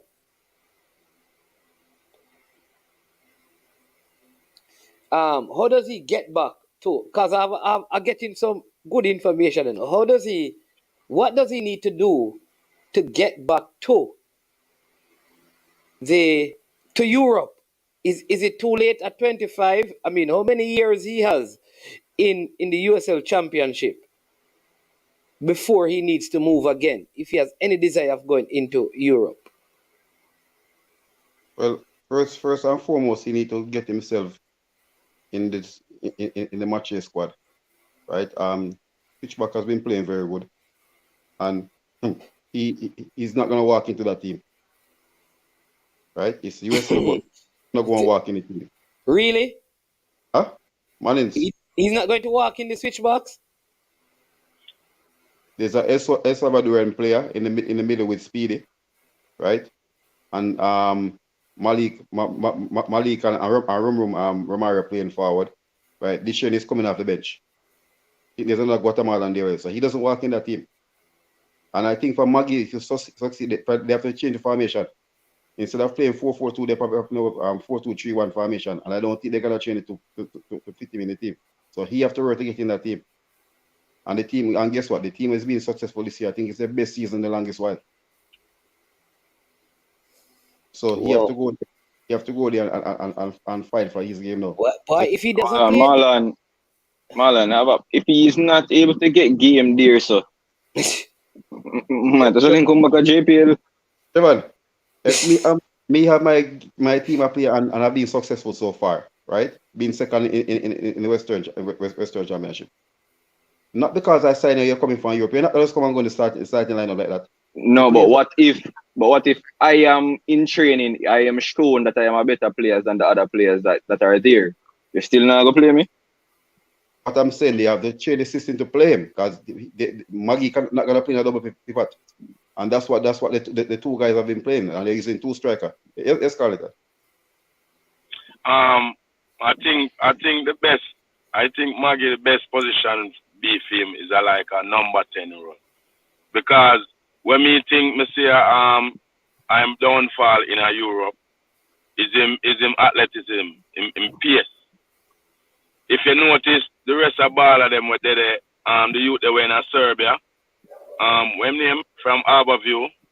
So you talk Campbell. Norman Campbell. I mean I watch some match with him and some clip with him. And if you watch in pace, that is one of the key figures make him in the team, and them rate him. You can see that. And him is a starting man of the team too, and him pace have a lot to do with it. Magee was a player like Jeremy and you, and that was the thing where killed Jeremy and you. Jeremy and you was a great player, good with the ball technically, but the pace when him go to MLS or go to USL, that is why him that end up come back to Jamaica, because the pace, the pace of the ball game we play out here in the local. But you have certain player in the local league, even though the local league pace is slow, them athleticism. So the athleticism they help them a lot when them go Europe. Because if you remember Bibi Gardner used to do tracks. That's why when him get the first contract in England, him never fail. Because he would have that athleticism in him. So when him start to get that the running thing, him have that name from him a youth. Because that is when we got Ulmas when him passed, him was the first thing he used to do was track. So some of the player them, even Luton Shelton, if you look back, some of the player them have that athleticism in them. That's why when them go Europe, them some of them make it. Even our Shaman Nichols here, have that athleticism in him and him strong. You understand? So certain player now gonna make it in Europe if them have the athleticism in them. Like Magee, him slow. If you really want to play him for using that team, you'd have to more use him like a number 10. Like a player playing behind the forward them where him can roam and create. But for a player for get back, for tackle, for defend, for come back and go forward, him is not one of those players. So that kind of make it hard on him to make it in Europe. Because athleticism is low, him slow. All right, I've this, and this is someone who is familiar with Europe, right? They said that it's really unfair to judge Magee. He says Belgium is very difficult. Not all the best players play. All the teams are run by agents, cartels, and ridiculous club politics. Plus a lot of African and South American back their age. They are like 25, saying that they are 17. So, could it be that he goes there as a 19-year-old, but there were some 30-year-old in that team saying that they are 19? It's not like that. No, no, you can't tell me that. This is somebody who operates club in Europe. Yeah, well. So you can't say nothing like that. That was from the John Obi Mikel days when Percy was saying. No, man, people are still back in. Recently, the gentleman they said that he's 17 in Italy. The previous is 42 years old. Isn't there a story like that out there now? There is a player out there right now. I think I play for Udinese. I think Udinese did one Italian club. I don't remember which one. I don't believe that those things still happen. It's not like before, man. It's not frequent like before. The Africans, they used to, especially Kenyans, Nigerians coming in, right? They used to come with false documents and stuff, right? It even happened in the Caribbean a couple of years back with a Guyanese and a 20 team. Manins man, as they talk about Italy, you remember? I think I did see a Jamaican youth that played on Italy. I think a Lazio, one of them team them there. I don't know if I'm still down there. That was Ravel Morrison. No, man, he's talking Anderson. Not Ravel. Huh? Yeah, he must. Anderson. He play a wing. Hey, no, listen, he's not Jamaican. Oh, he's not Jamaican. Yeah. Okay. He can. Yeah, a Jamaican is a person who is a citizen of Jamaica. A person who can become a Jamaican is not a Jamaican. Okay. And listen, he's in England. I got you, man. Yeah, he's in League One. Yeah, he's in League One. Yeah. So no, I am telling you, all right. Here I'm talking to someone who's actually operates a club in one of the top European nations, and he's telling me that this is still happening.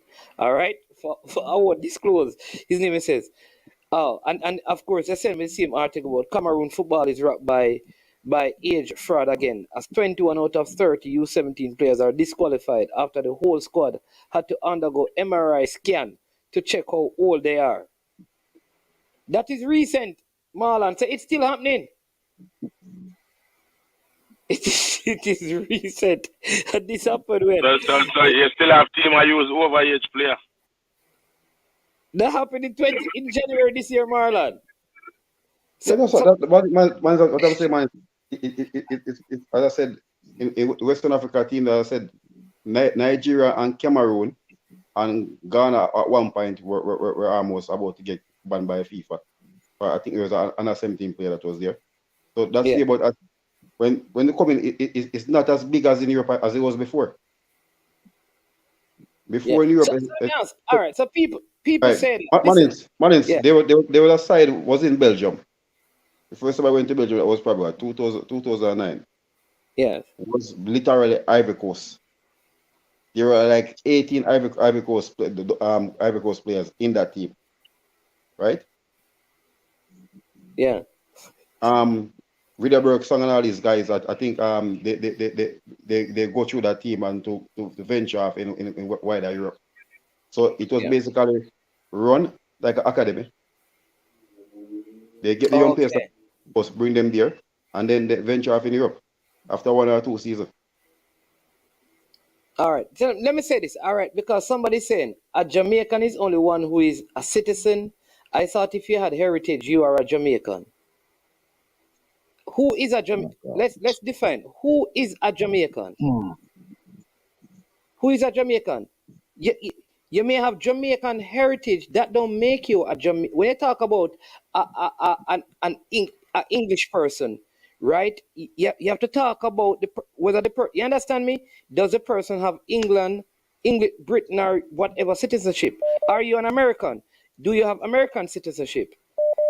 So unless you have it, no, it doesn't mean you cannot become a Jamaican. You can, but until you have applied for citizenship, like how many people run off are in the States now because their grandmother live in the States and are American. They're not Americans. You're not an American. You could be living in America. You have a social security number, but you're not an American until you complete the citizenship process.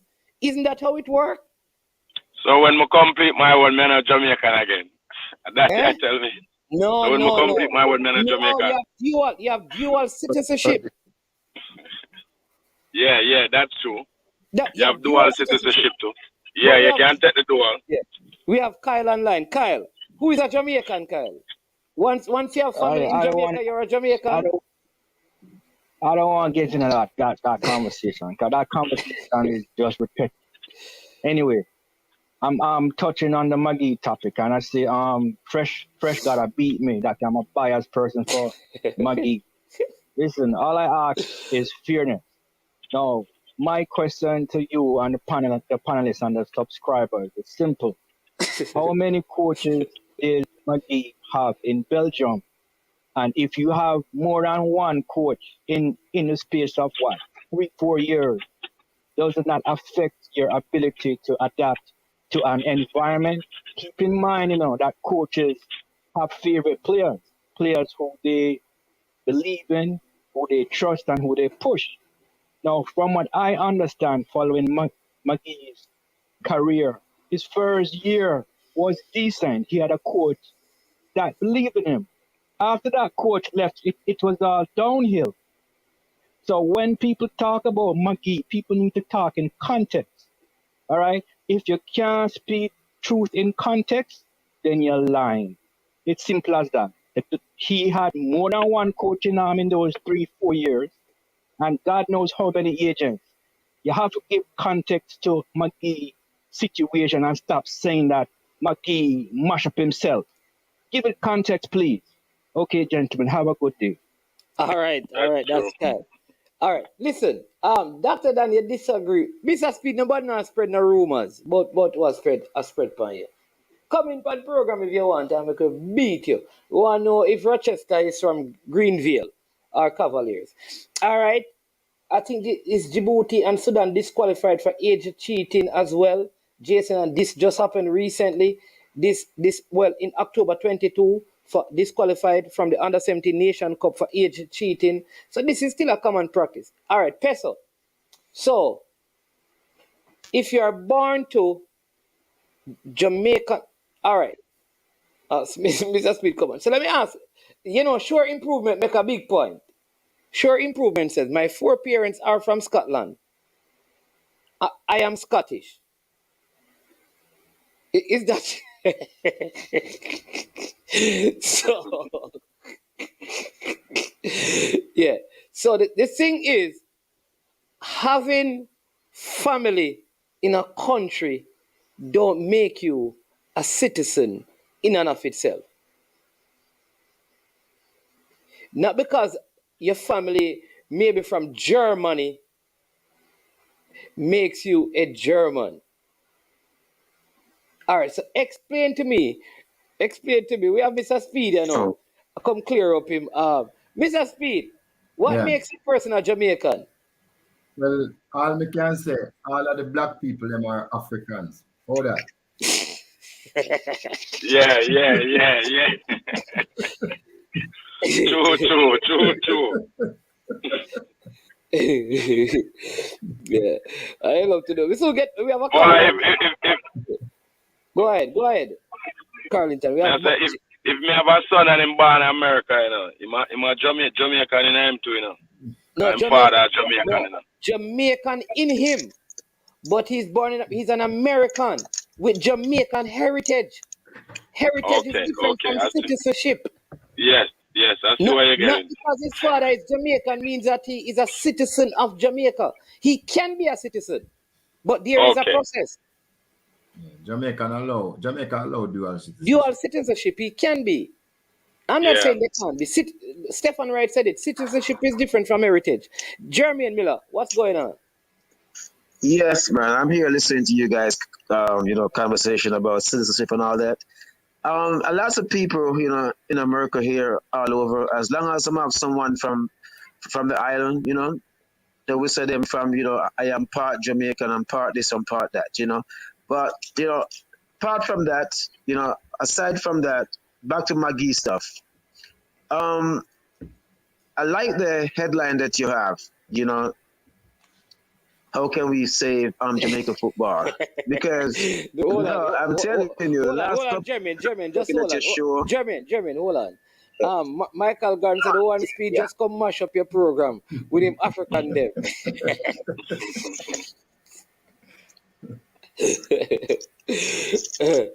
All right, go ahead. Sorry, Jermaine, I had to drop that in. Yeah, man. Yeah, it's all good. But I'm saying though, right? I like your what you call it, headline, right? How can we save Jamaica football? Yeah. And I'm getting at that because Tariq, Magee was a player that everybody you talk to the last 5-6 years is Magee in Jamaica, of course, right? So I'm not gonna bash him or anything like that, right? But he didn't make it. He went to Europe, he didn't make it. He was like the biggest thing, right? And so where do we go from here? Not just for the player, right? Even though there was a few players who also left, and doing good. All those folks who was looking to Tariq Magee as the savior, and this is not like I'm out here a glee and laugh, right? We are in serious trouble, because I remember a lot of people used to call in and bash. This guy is the best. He's gonna be, I'm gonna pass, Walter Boyd, this and that. And I was listening to you guys. Is it the agent's fault? Is it his fault? We really don't know. He was there, in change coach. As we know, a coach is gonna bring in a player that he likes. This coach gets fired, he's gonna bring in his own team. So we really don't know what happened, but I just hope that he can go wherever he's at and recycle, and, how old is he now? 23? 24 August. So, Wow. So it's going on. Okay, wow. Well, all we can do, is just look and say, okay, let the, talk to the youth them, who's about to leave, and try to see what was his failure, what happened, and we learn from it. All right? Yeah, man. We just want to listen to it. All right, respect. All right, Jason Guna, speak for Brandon because I'm supporting you. Please, when you call me,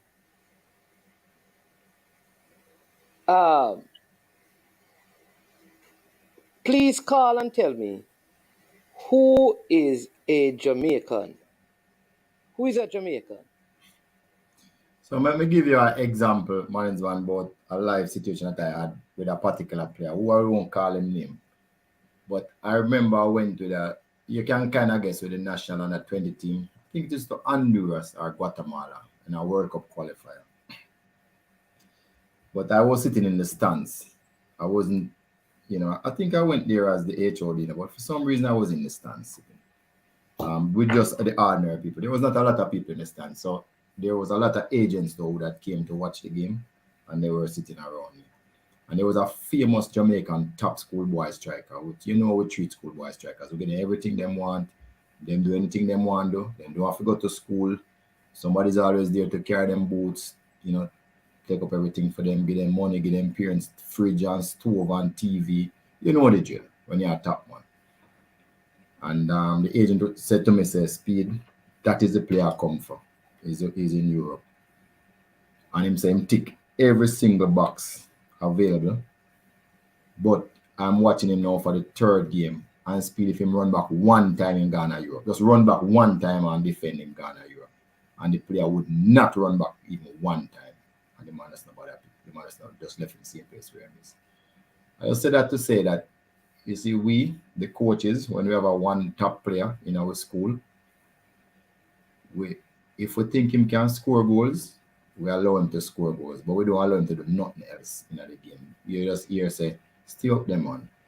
And we're going to kick the ball again and do your thing when it come up there. And the players will learn to do one thing, and they would never ever practice to do every other thing. Now I'll talk about like Paris, because he was my player. And I don't think him have a problem. Me and him used to quarrel every day about playing without the ball. Like we quarrel, bench him, me and him fight literally. And him go Europe and him never make it at the first club. And then all of a sudden, me started text me and I say, Coach, you should see me. I'm say, see you at the what? Yeah, well, me I play without the ball now. And he was so proud of himself, Him learns that he have to do. Because he was one serious boy, For a long time when I meet him, I say, Mom, I make you rich, and I make him make you rich and look after you. And he was always serious, I make it happen. And him, of course, him going to a lower league, and him learn to play without the ball until himself over $1 million now. So I'm telling you that a lot of our players, them, they keep on saying it, The way the coach tell them to play during a certain part of their formative years is just not good for professional football. And you can see them even in our Premier League. A lot of star ballers who in the school league, when they come to Premier League even this year, and you can watch for yourself, they just can't manage. Because what is required to do, they were never asked to those in their family to do those things in their family years. And again, look here, not bashing anybody, but the truth is, I always wanted to be an accountant. I never put it upon nobody, so they must make me be an accountant. We make sure so we find out what it takes to be a low agent, and we have what you call mentors are good. But at the end of the day, you yourself have to figure out what it needs for you to make it, and make it. Don't depend upon nobody else. Don't say no agent and no scout. Look, one of the good things about anybody, if you must also make sure you have a good advisor, not necessarily a person who play football or in the business, but then can recognize when your career go wrong, where you can trust, and you say to that person, say, yeah, me have an agent, but what you think about that situation or that situation, and the person probably will give you good advice.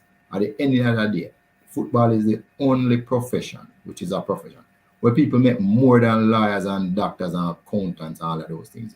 But everybody put the blame on somebody else except the person who never do the business. And at the end of the day, You responsible for yourself. Nobody else does. God gives some talent, use it. I mean, I have much more example to you know. I have whole lot more example I could have get.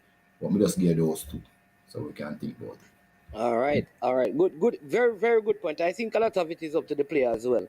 But I have this one. It says, I don't like how we reason sometimes. Players like Marshall, Walker, Daly, along with others, got beaten for returning to Jamaica. But Magee, I get all the backing and excuses being made for him.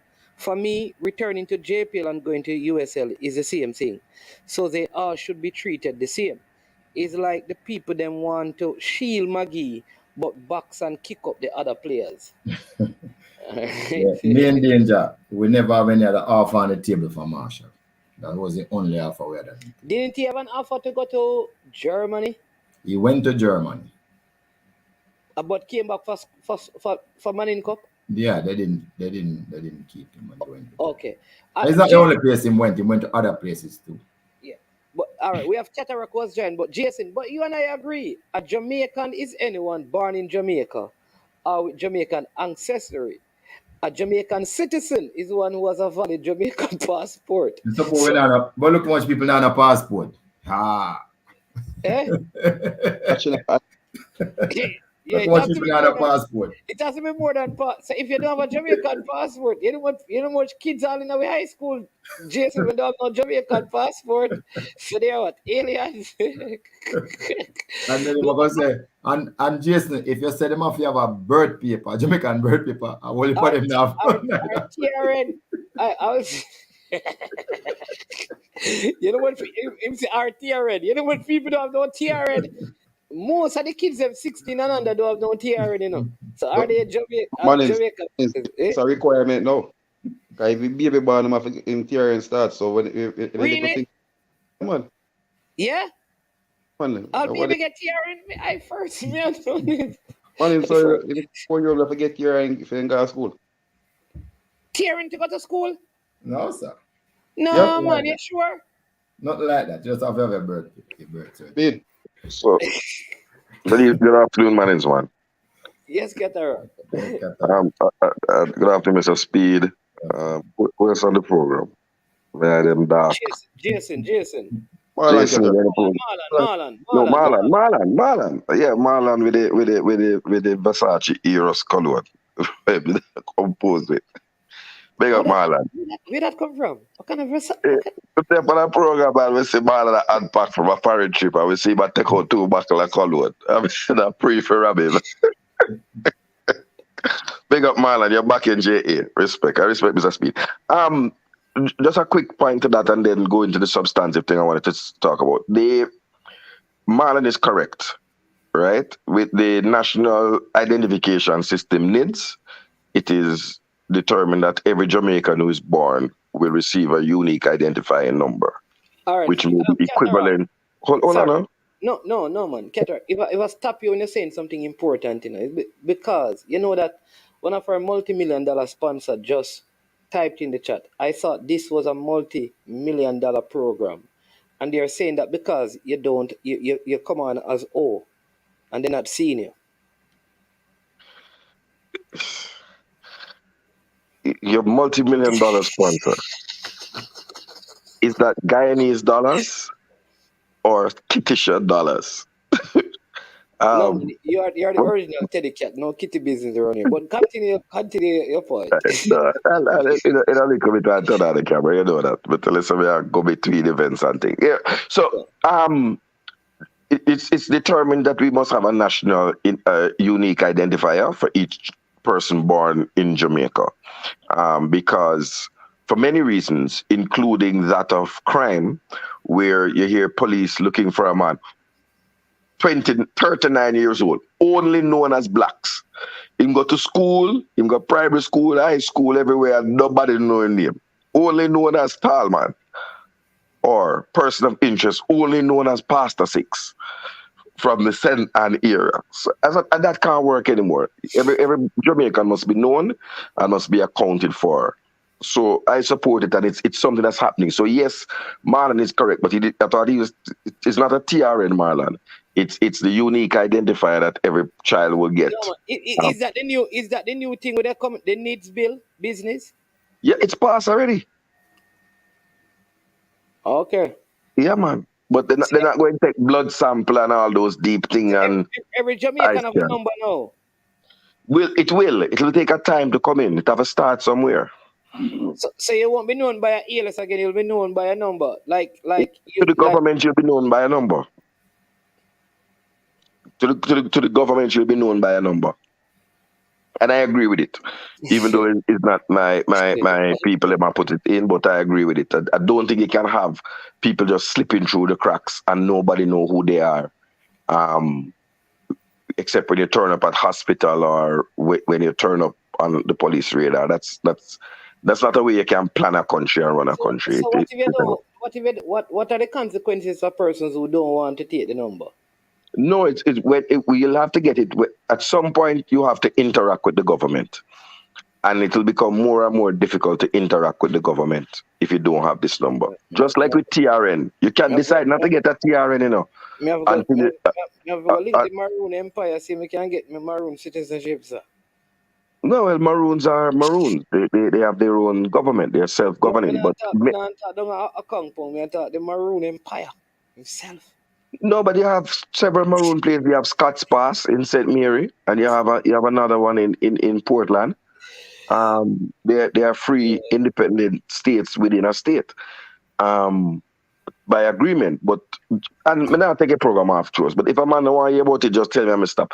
But you know that when Jamaica moves on to become a republic, there's going to be major changes for the Maroon because the Maroons agreement, the peace treaty, is with the British monarchy. So if we run with the British monarchy, one of the consequences of Jamaica becoming a republic is that the Maroons and all those places will no longer be automatically a self-governing area because the treaty will become null and void because the king will be no longer here. When I was talking about Maroon Empire, I was talking about L.A. Louis still, but it took a while to come around to it. I was just... I didn't know we were in the clown part of the show. But yeah, man, these things have serious implications. So anybody, you know, I may use management platform, any platform I go on, get involved in the consultation about Jamaica becoming a republic. It is a major thing for the country and a major change in step for Jamaica as a whole. Decolonization. Don't sit on the sideline. Make sure you get to know and make sure your voice is heard in the kind of Jamaica we have. Just like how some people never get the vaccine, there are many people for different reasons who will not get that number, you know. And yes, and I'm saying it is now voluntary. Before they wanted to make it mandatory, but now it's voluntary. But what they're saying is that if you don't have the number, you won't be able to access some services from the government. Because when you go to access a service, they'll ask you. So you can choose not to go do nothing with the government. Okay. You know, but it'll become increasingly difficult. All right. Yeah, So, man. All right, let me just take this one for Mr. Speed and then we can pick up. And I don't know if you have been following the discussion. It says, what was the difference about Paris at Cavaliers? Why is he able to do well in Europe?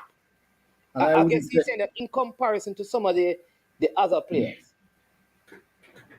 Look, everybody actually, well, Paris I know had a tough life.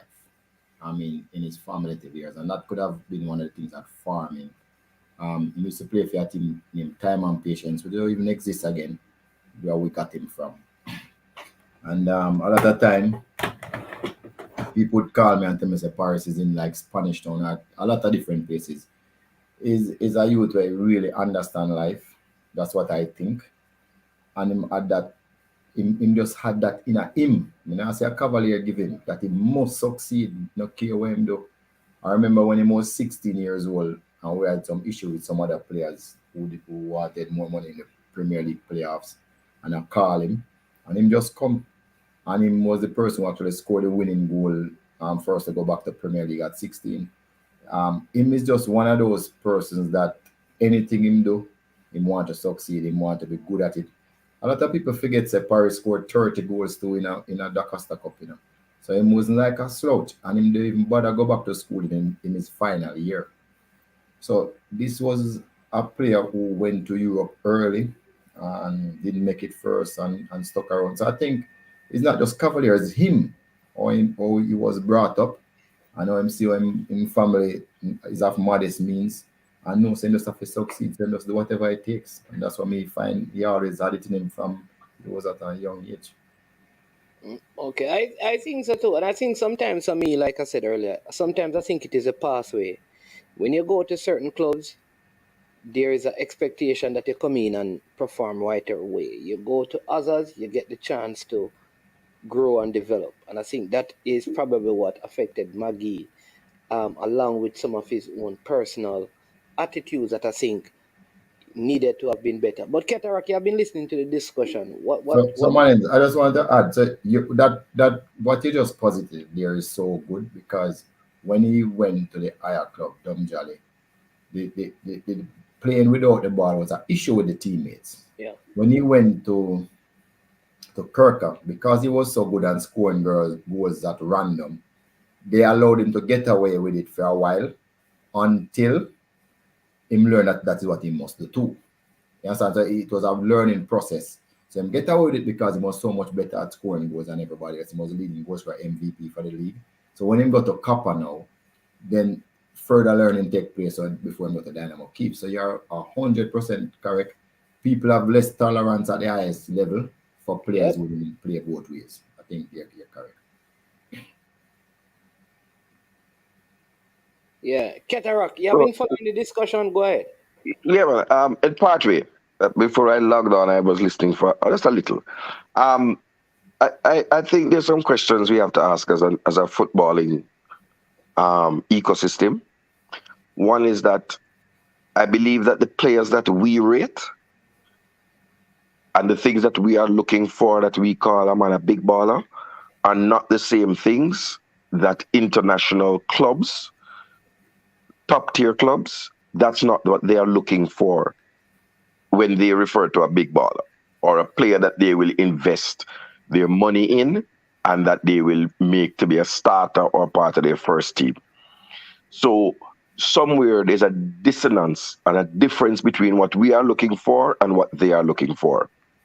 What is also clear is that there are players who have come out of Jamaica who have what is being looked for by top tier clubs in the world, right? Be it a Shamar Nicholson, be it Andre Blake, Kaim Paris, who is at Dynamo Kiev, big club. Yeah, Kaim Paris. So that good. I'm not making people put words in my mouth. Bibi Gardner, Claude Davis, Tall P, Donovan Ricketts. We have had a number of players who have had okay careers, and we've had some who have had very lengthy careers. Ketterer. Hold on now. Yeah. Okay, sorry. No, man, you're the host, so I'll make you cut me. But when they cut me, they lose the train of thought. All right, go ahead. No, but go ahead. Right. So I'm saying that what I think the technical committee of the JFF can help with is trying to define so that we can say to educate both a public education, both the players and the footballing public. They say, look here, yes, we like to see when a man gets salad and pile and dash way, or a defender bust a man lace. But you know what the people look for at plays here is your off the ball movement, your defensive contribution if you're a midfielder, if you're willing to press as a striker, finishing with both feet and not over a one-footed player, consistency, vertical leap, so that we can begin to become a more intelligent football public. And we then pass that on to the player. So for the time I've been on YouTube, Brain Drain has offered every excuse under the sun for the reason why Tyreek Magee could not make the team at Cassipen. Save and except, and I have a question to ask him and ask you.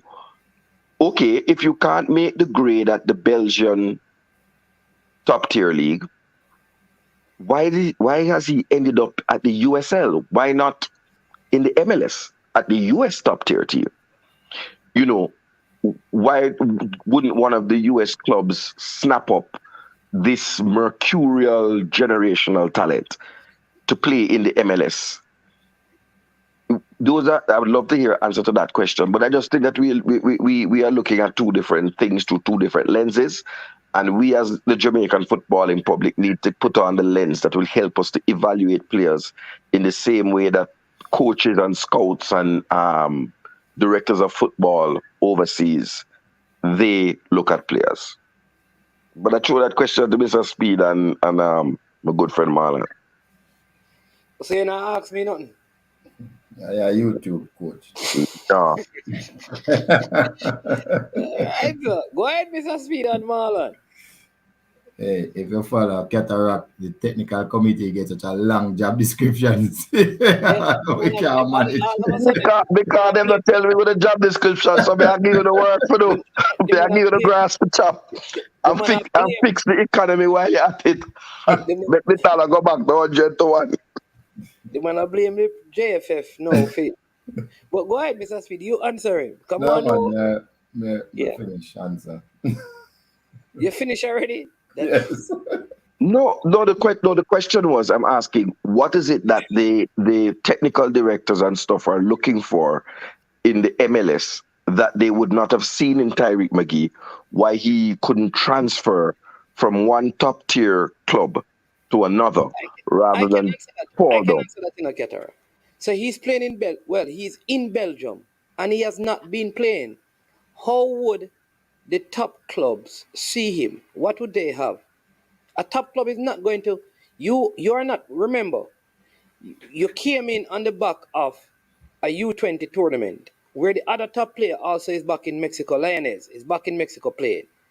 You have not been playing, right? Any at all. What clips, what stats are you going to show to any top club to say, listen, take a chance on this player?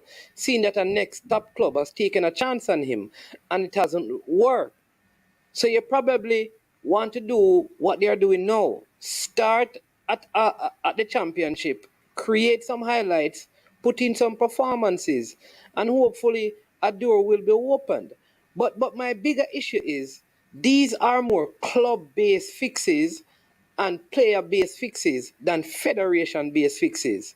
No, and I'm not blaming the federation at all. I'm just saying that one of the things when you have a communications arm in the federation, I was teasing Mr. Speed, but they would need the information from them is public education, making the public more aware of things. But I'm not blaming the federation for that. But you asked a question, and I would like to answer you. What they can do is look at from 2021 right to 2023 at any Jamaican YouTube channel and select out the comments by brain drain. And they could use that to select to move him. Because according to brain drain, and I can tell you this, if I came on YouTube, Tyreek Magee is God. G-O-D. Do you remember that, Marlon? He even insurrected a church in the name of Tyreek Magee. Right? No, so I'm just saying to you, what I'm saying to you I'm really wanting to say to you is that we have to be careful in how we assess players, and I'm trying to understand what is it in our assessment that is so different from those who are making the assessment at the places where people pay people to play. What I'm saying to you, Ketarak, our assessment is not wrong because a top club bought him, which means there was something there. It never worked. Right? And it's not because our assessment is wrong. What we are saying is that it could be other factors, like the player himself lacked some of the intangibles. But what we saw was the talent, which the club also saw. So our thing is like what Rob Simit said. Bowser went somewhere else. Kaim Paris was loaned out. Why didn't the club loan him out? This is the issue I have.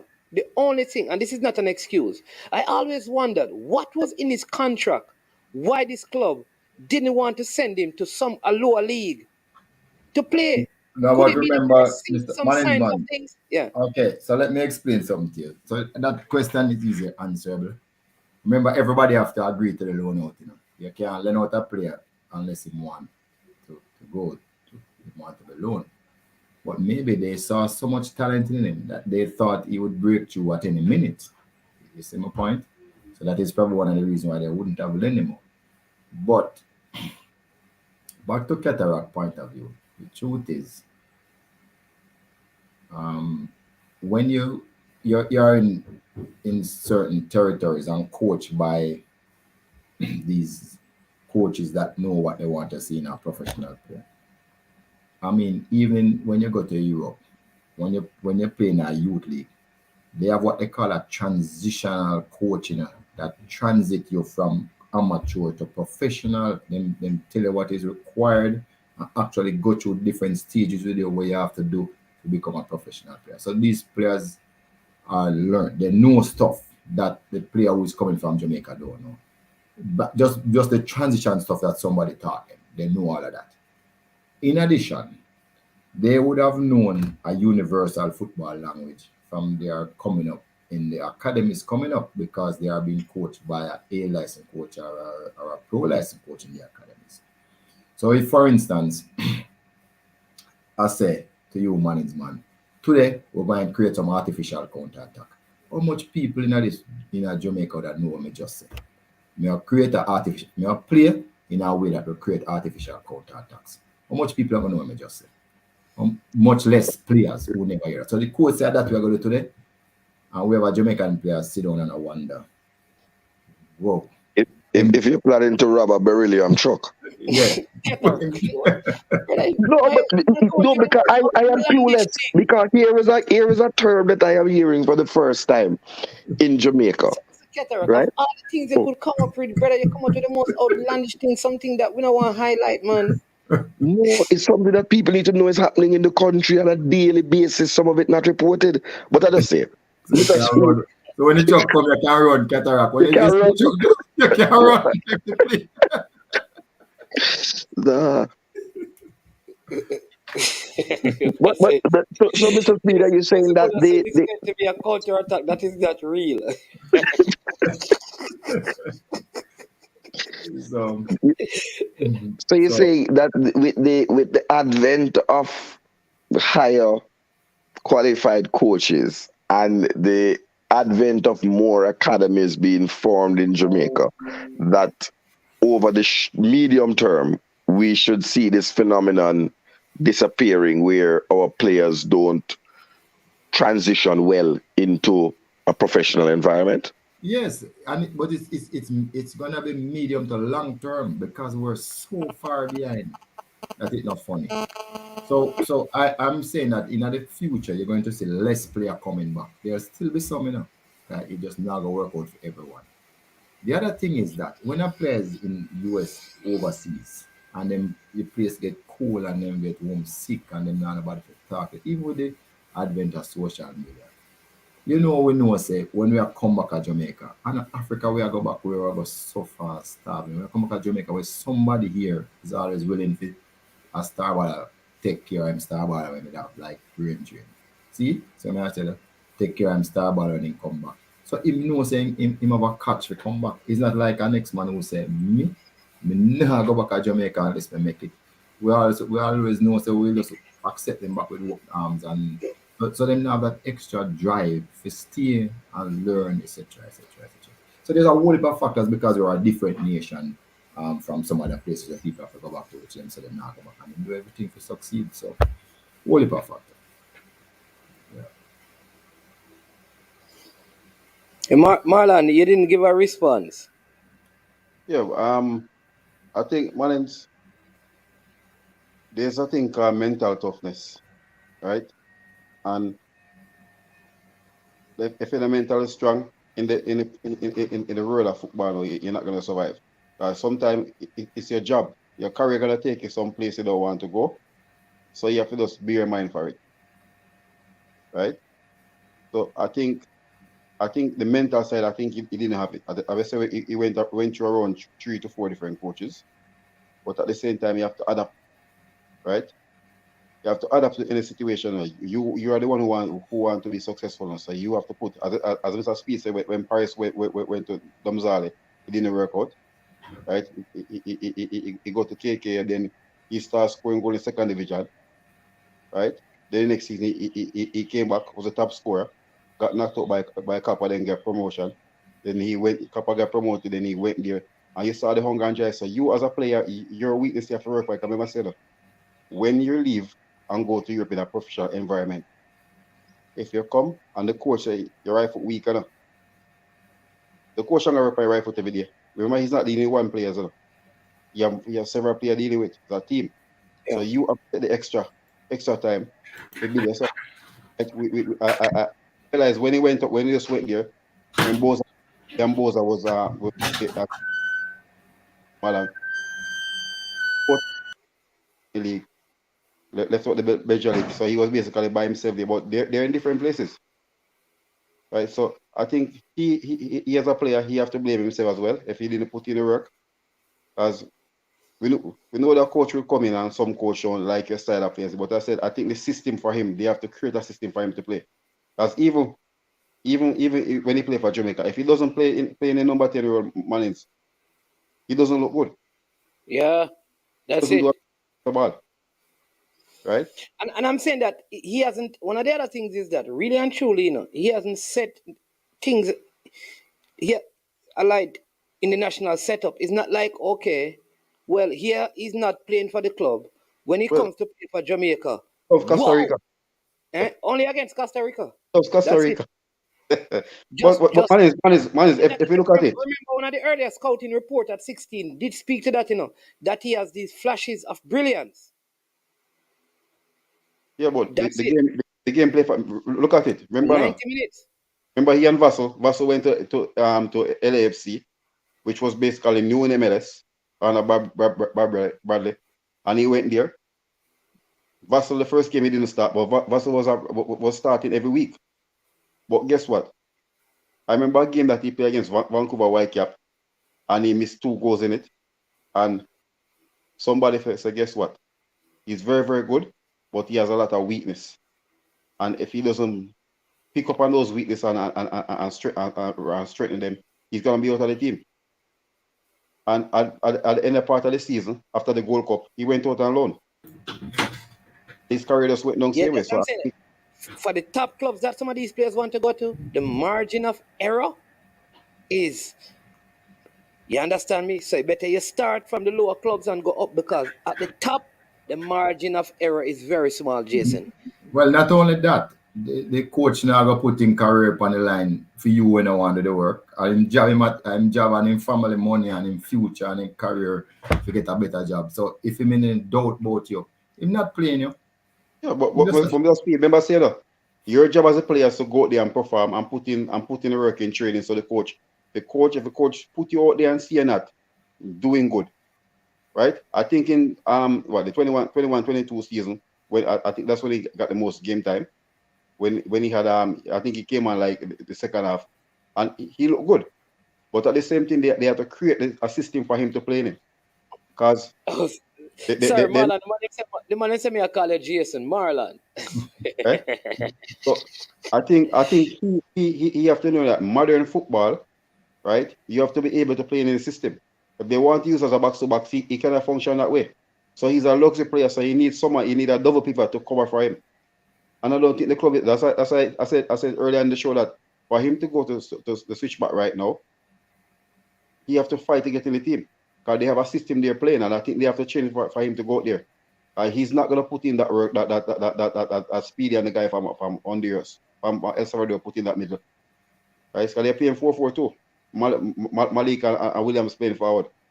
Deshaun Bedford coming off the bench as well. So he have to go there to put in that work now to say, guess what? He have to look at himself now, reevaluate and say, guess what? It's a new start again. I want to go back to Europe and put in the work. Otherwise, he might find himself in the same place again. No, it doesn't have to be a great squad player, But as Dr. Dan said, remember one of the things we're missing. And even if somebody asks me for a player from Cavalier, I always tell him that. I always say to the club, do you really need a player in that position? Because people can just like players. But if you go to a club that they have players in these positions already, that your player is gonna suffer. So one of the things when you're going to a club, you must kind of find out if the club that you're going to need a player in the position that you play, or is there a position that you can fit into at the club based on the skills that you have. Because no care how you're good. If you went to so when they had what's his name? I can't remember. So if you went to a club and you want to take over a Messi position, no care how you're good, how much skill you have, you know, so you're not going to play. So you can't just you can't just transfer to any club because you have talent. If you, especially at the start of your career, if you want to progress, you have to go to a club where you're sure say you have to play. Let me ask. All right. Peter leave us. I think Peter leave us down a Montego Bay enjoy yourself, right? You know, I think. Might end up on Mount Pleasant too. Right. I don't know about that. Probably. Yeah, you understand me.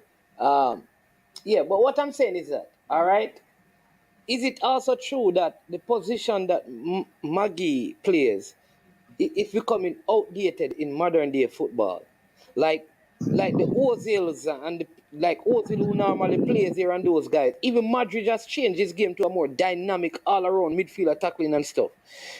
We have a call online, but I want to think about that. Is that like number 10 where, you know that player that sits right there in the pocket right there, is that really outdated? You have to be like more like a Kevin De Bruyne, number 10. Let's hear from the call and then we get to you. Welcome to the show, caller. Yeah, blessing man is man. I heard me there for calls. I'm here conversation and more. Yeah. I heard Mr. Speed say, look, while boy, you have to find if you go to a club, you have to find out like position first, and if player did there, you must not maybe. I don't know if I'm getting it right, but if you know, so you play midfield and you have maybe 5 midfielder did there, maybe you should think twice going at that club. But I'm saying, as long as you are good, you are good.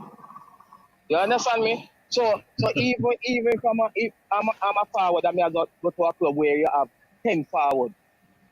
I mean, as long as the club show interest in me is a reason why. So me, I go there as long as me good, I go there and prove myself. Anyway, that is what I want to say on that. And another thing I heard earlier on when somebody suggests that people back their age in Europe like 30 as to them 19 and stuff like that, right? Man is man? Yeah, man. And this is somebody who runs all right, so club. Let me just tell you, this person runs a club in one of the top European nations. It's actually a club owner who is talking to me. Okay, so what I'm saying now, man, no, I don't dispute that, What I'm saying now, man, is, if somebody can back their age from 30 to 19, then suppose somebody all 15, 16, then can say them at 19 and 20, or 18 for sign a contract? No, man, you don't normally work in the river. Kala, Duklan are your boss. Kala, Duklan are your boss. Duklan still your boss, Kala. No. No, let me tell you why I'm saying that. A man who wants to play for, because the idea is, if you are 30, if you are 29 and say you are 17, what it means that you are so good because they kind of develop basically. But if you are 15 to say you are 30 or 29, there's no benefit to that still, because you're really an underdeveloped player. So in a working at the reverse in football. Okay, so what I'm saying, use a wonder kid like the two guys from the Ecuador or something like that, and Dujan Whisper, right? You use a wonder kid like these guys, then, right? Whisper, and I mean, you're big in body and stuff like that. You're big in body, and the club will want you play. Then to me, I mean, as long as you look mature, to me, then if them have the power can do that, can reverse it that way. To me, then they can fast forward 2 years ahead. I'm just asking, I don't know. The only reason why you'd have fast forward the age is if you want to sign a professional contract and you're too young. So it's possible that, say you're 17. That's what I'm saying. It's possible, yeah. It's possible. Duklan said, tell the caller to Tell the caller to come off the phone and go fix the people them AC. That's why I asked him if Duckland I'm boss. Duckland, they are Jamaica. Man is man. Man is man. RDN this. RDN this man is man. RDN this. We don't say RDN. Yeah, RDN man, a boss. We just listen. We just ask because we never know set because me check say in way of FIFA strict. Things like these, the way of FIFA strict, things like these don't happen. So it was alarming today when I heard that. No. Carla, it's not anything to do with FIFA. Carla, it's not anything to do with FIFA. In the FIFA Connect system where you're supposed to register all your players, is the country itself actually is the point of first entry. So if a country comes and say reliable speed at 25 and then put up a passport to me at 25, FIFA accepted that it was genuine, etc. Yeah. All right. So let me tell you how. Remember, people. Remember with the Cameroon team. Okay. How the Cameroon one was found out is that they had to do MRI scans because they had legitimate birth certificate. All right. So remember, even in some places in Africa, it's not like Jamaica, because they grew up. Some of the kids probably born in certain villages and stuff. And it's happening in other places too. And it takes them like 5 years before they reach the place where they register the birth. Before they register the birth. So you could be 7. And what they do sometimes is that your birth date becomes the date you register it and not when you were born. And so sometimes FIFA have to do additional things in age group competition. But Manins, there's something else, and I think I know that the CAF, that's the African Regional Association, I know they have tried to work on it because it really was a stain on that region. But there's a lot of corruption. You can buy a birth certificate in a market in Nigeria. Have them hang up on the line if you want to. But the idea of what they were doing was to be able to extend your career so that if you are 25 and you say you are 19, you can probably play for 5 extra years. When you reach 39, you're still being registered, or when you reach 35, they're looking at you as a 30-year-old. And so there's no incentive to speed up the clock. Because even if you got quick and sign the contract, if you're 17 and say you're 18, then when you reach 31 and you really would want to sign a new contract now at 31, you're going to be looked at as a 30 or a 30. You're going to be looked at as a 31-year-old instead of a 29 just becoming 30. So it wouldn't benefit you to speed up the clock. But there's something I want to go back to the conversation you were having, Mannings, about the players and what occurs. And I don't know who in traffic. All right, finish up. Yeah, man, because Cataract behave like our dance all in there play double plate and in a give them some time to play. Yeah, man. So as me I say, man, these things are unfair and them thing are thiefness. Anyway, it take it. A thiefness there. I'm not to believe in that thing. They still although it take place still. Yeah, one more thing before I go man. I want to know why the reason why our young players, majority of them, when they leave like Jamaica to go like in Europe to play, it's like they went on a vacation. The next year or 2 years, you see them reach back home and stuff like that. Is it the youth system? Is it the coach? What is it? The player themselves? Is it the agent? What caused these things? I think, man, you people need to do a survey to find out all these things. Why these players coming back and to come to reach back to the Jamaica Premier League to play? Something is not right. Something is definitely wrong. Just I don't understand this. Yeah, man. All right. Yeah, man. Yeah, man. All right. So Cataract, your time. Go ahead. All right. Big up RDN TV. Thanks for the call. Cataract. Sure. You were saying something before. But if RDN was going off on a track that everybody, including Marlon and Mr. Speed, was telling him that it's not there. I'm not on me playing dub plate, but I'm just make you know, say where I put pause does not happen.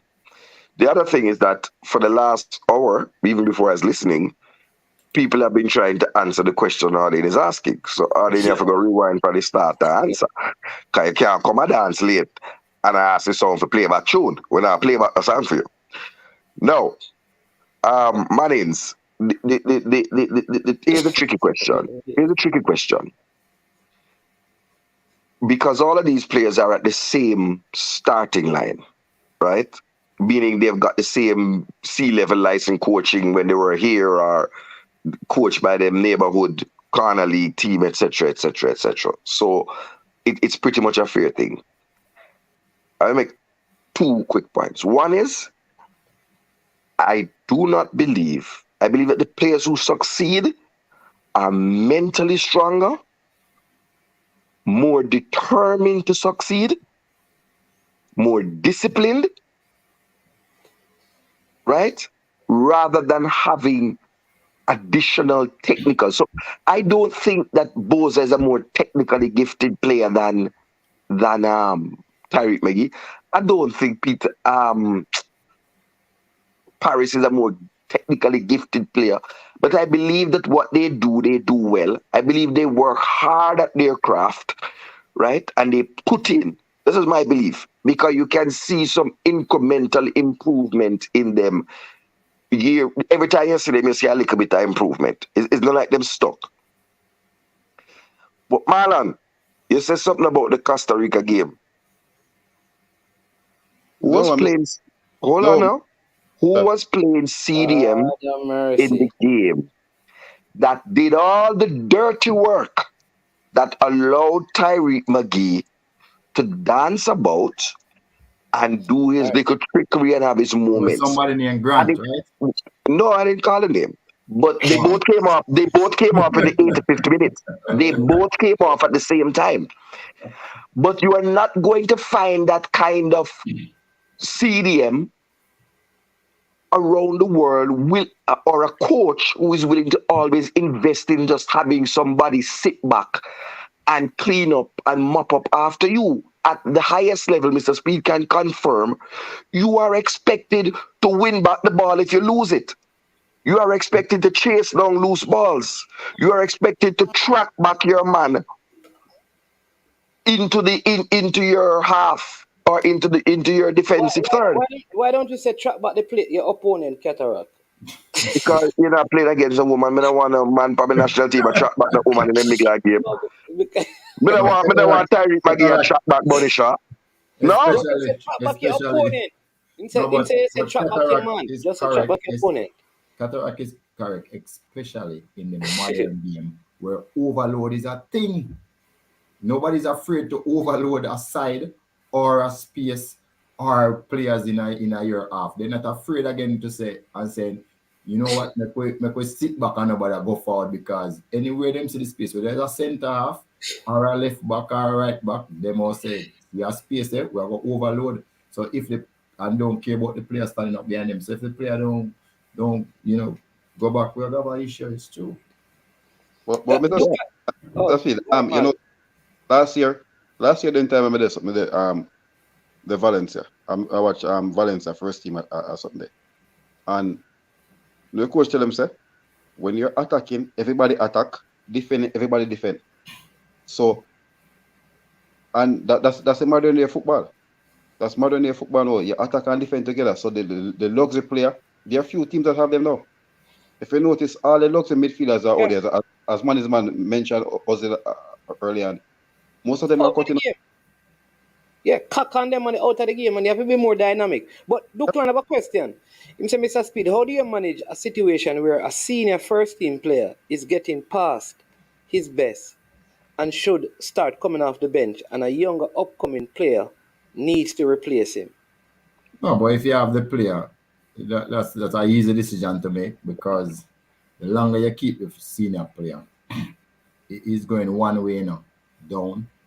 So, and this other younger player, I mean, if he's doing all the right things, he'll be improving at a faster rate. Now, remember, you have a thing we call cycles in a football. So again, it is a gauging. You have to kind of understand what you want to achieve. So say you go to the World Cup now 2026 and you have a player going downhill, you have to stay in your mind. This is too extreme, but you can understand. The World Cup qualifiers is starting in 2025.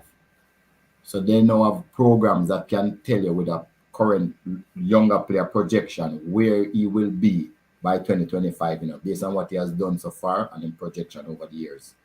And then when you match up when you want that player in 2025 to start the World Cup qualifier with the older player, where will he be at 2025? Then it's an easy decision to make.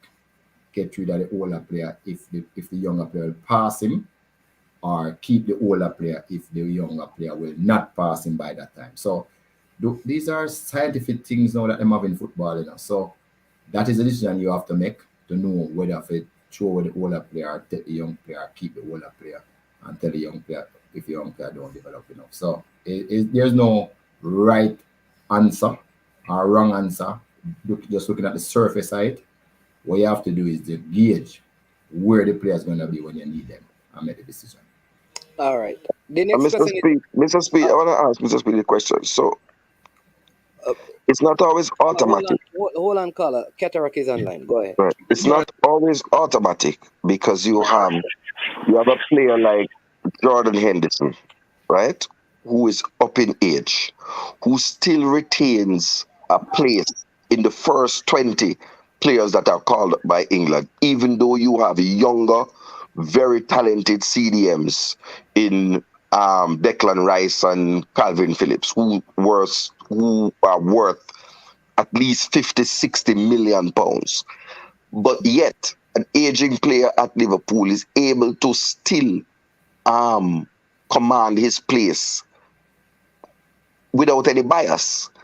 But even if you look at Liverpool, I was watching a parody the other day with Klopp, and he says, what's his name again, man? Boy, that guy, he was at Aston Villa. James Milner. James Milner approaching 40, and he's still playing at the top EPL league, and they haven't sold him. And if they can sign him an extension, they will. Because some players approach the game and their lifestyle differently. They try to keep their bodies healthy.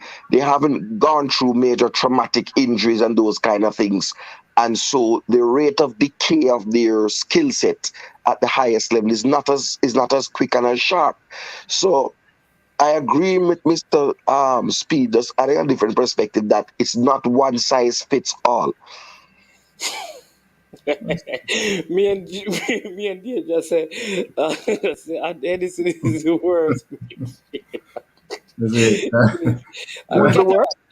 He says the worst midfielder. Jordan Henderson? Yeah, he's the worst midfielder in history. But anyways, no, but playing for England, that is not true. No, that is not true. Yeah, playing for England. It's opinion, Kendra. I can't take on that. No. I'm just saying. Conventional wisdom would say to you, first of all, Jordan Henderson is like Harry Maguire. They play much better and look much more effective when they have on the Three Lions England shirt than they do for their club. All right, and Cataract, you get your favorite coach, Big Sam. But Mr. Speed, there's one. I had a question before that I want you to answer. Oh my Lord, I had it up and I took it off. So let me get it there. He had a question. He says, I have a question for Mr. Speed. In Mr. Wall, it's WALL people interview that 18 to 13 is the golden age in terms of technical development. With that said, what are we doing in Jamaica to ensure we're hitting this window?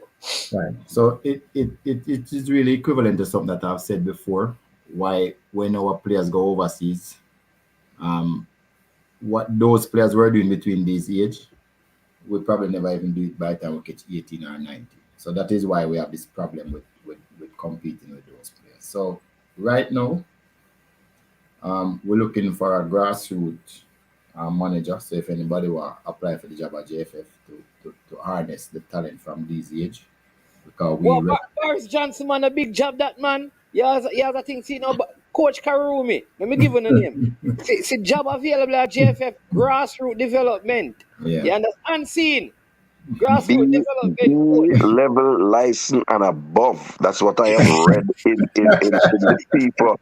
No, and I've taken time to read, and some people just come and just chat and not read, right? And if you don't expand your knowledge, I've read the French, sorry, not the French, sorry, Spanish, the Spain, sorry, Spain and England. You cannot be around kids, training kids, if you don't have a B license or above. Well, unseen, but I try to make a thing go on for you unseen, but cataract, but That's it out correct. quick and That's fast. correct. That is correct. Andrew Edwards, all that about GFF job. Andrew Edwards, Boris Johnson. You see it, the moment you start call Boris Johnson, but job at GFF in gone. But he might have what to say. Coach Karoom, you know have all of the solutions in the comment section, you know. What the next one name is Legos, M10 football. Apply for the job. All I know is attack, you know. It's a big job available. I don't want no man, no me don't want no man tell Devon Porter. Apply for the job. I don't want none of them come tell me Devon leave Canada. When I look after AstroTurf, we come out to Jamaica, go to grassroots football, concrete and patrol. Coach Miguel Coley. There we go. All I know. No, see it now. Job available. Yeah. Brandon Murray. So Here Boris Johnson asks, the man just ever sent in the application. How serious is the GFF? How serious are you? Well, Boris never know me for joke about nothing. So anyway, send in the application, but how serious are you? Let me see your qualification. Man. Let me say this. A long time we ask a coach for qualification and we can't see it in Boris. We want to see your own. That alone, may I say. Go ahead, Cataract. Me done. No, man. Mr. Speed was making a point. I wanted him to finish. I was saying that a lot of other times we just couldn't afford to do anything like this. Also, one of the things that is driving this is that FIFA themselves realize FIFA would be the happiest if some other country, otherwise some European country and a South America country win the World Cup. So they are putting a lot of money in talent identification and development at a young level, because based on our catchment system is, we're missing a lot of talent.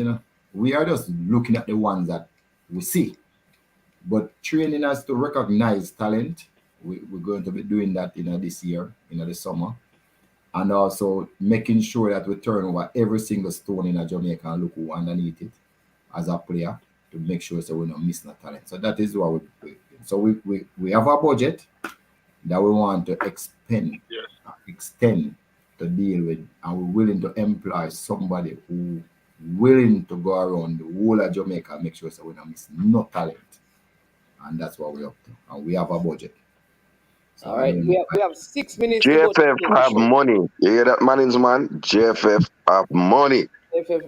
Right. Anyways, we have 6 minutes to go. No, where you mumble? Where you mumble, Mannings? We have 6 minutes. We have 6 minutes to go. Well, me actually have to leave here, Mannings. What is it? What are they applying for? Director of Grassroots Football. Yes. The JFF has a post available for Director of Grassroots Football. Fabi Frano, who coaches the St. Martin's Dutch on the Dutch side. Fabi Frano. See, they are Jamaican. All of we know. See, they're Andrew Edwards, Boris Johnson. You see me call out in the name. All right. But Cataract just still the qualification, Yeah, they must see the qualification. All right. But Carlington, you have to go fast, and then we have Carlton, Lovely, Soldier on the line. And but we have to end in 5 minutes. So let me take the caller first. Soldier, because we know you want to talk to Mr. Speed before we go. We have a close in 5 minutes, so may I give you a total of the 5. Go. Yeah, man. Yeah, Mr. Speed, Cataract and the rest of man them on the panel. Big up on yourself.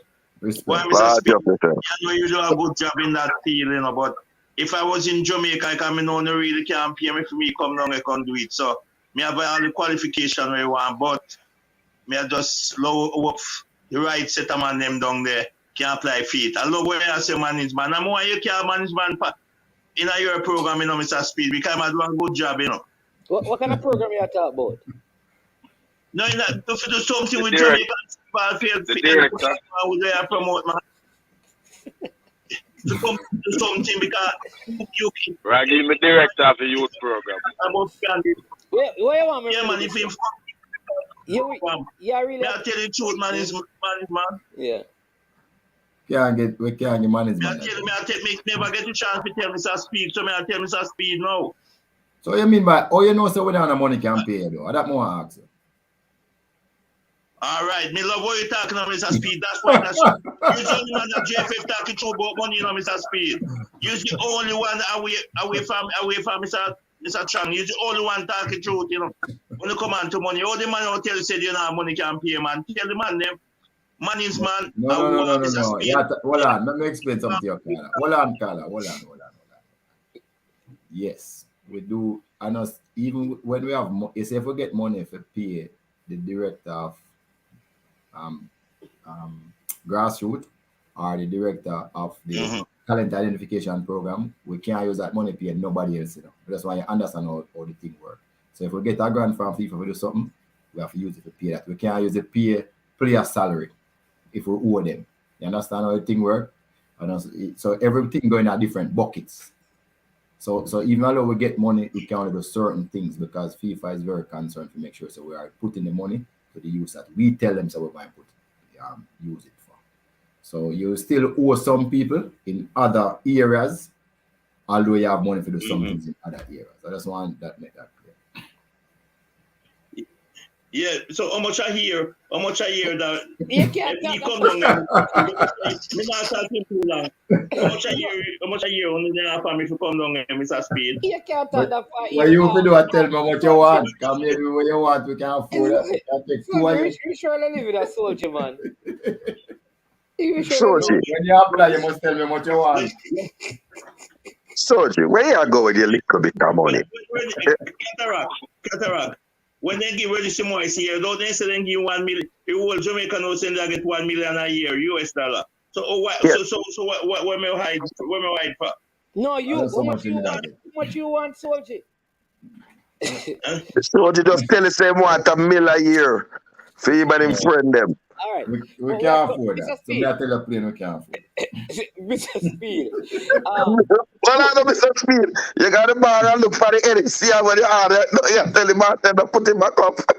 It don't look good. It don't look good. But Soji, what you're saying is that the people must come out, those who are qualified, and put themselves forward and put their money with their qualification where they have it. Yeah, man, respect that, Soji.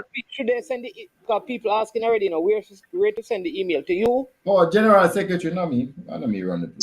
GenSec one. So that is on the JFF website? No, just write the GenSec. So the GenSec email address. So Mr. Speed, let me ask a question. Since everybody asks, since management is going to apply for the position as official no. Official person of the reggae boys. I was going to give the email, Mr. Speed, email address for the persons who want to apply, but he says it's supposed to be through the GenSec. GenSec is the CEO. The GenSec is the CEO of the company applied through the GenSec. Yeah. I forgot training. I have to leave. All right, so let me send the Gens. I think we can help the people then with the GenSec email, Yeah, man. All right, thanks, everybody. Yeah, that's big up yourself, I love to see the job where you're doing, Cavaliers, Yeah, respect. From Duncan days, from yeah, man. So, man, I see you put up a comment from well, you look for the GenSec email from. I say management, I see you put up a comment from Sure Improvement. And I'm glad I wanted to read it out because Marlon, when I came on the program, I was telling people about the literacy level and the functional literacy level in the country. Anyway, Soldier, come and still have Soldier. Go ahead, just finish up Soldier because so we can make Cataract jump on. Yeah, well, bless up to him and them, and management, me really want you to play a role in this development when I'm going with Jamaica, the PU, them, because I think you do a good job. And I want you to come Cataract, continue, come and see and the break man in the panel and just continue to work and we see Jamaican football better, So, all right, big up Soldier. Good luck to you yesterday, management. Yeah. All right. Big up, Soji, man. Respect, man. Over there in London. No, All what I said before you think is that you see some results came out that at one high school, 70% of the students who were about to take CXC can only read at grade 4 level. And when I was bringing it on, people just in the comment section a clown and I go on like so we don't know what we are talking about. Sometimes when we have dropped these little things so we know about our country and know the understanding of facts we are telling you. You have some school where the entire year of the school, nobody no pass one subject at CSEC. The whole school exit and not one subject no pass. I'm not going to call the school name and embarrass them, right?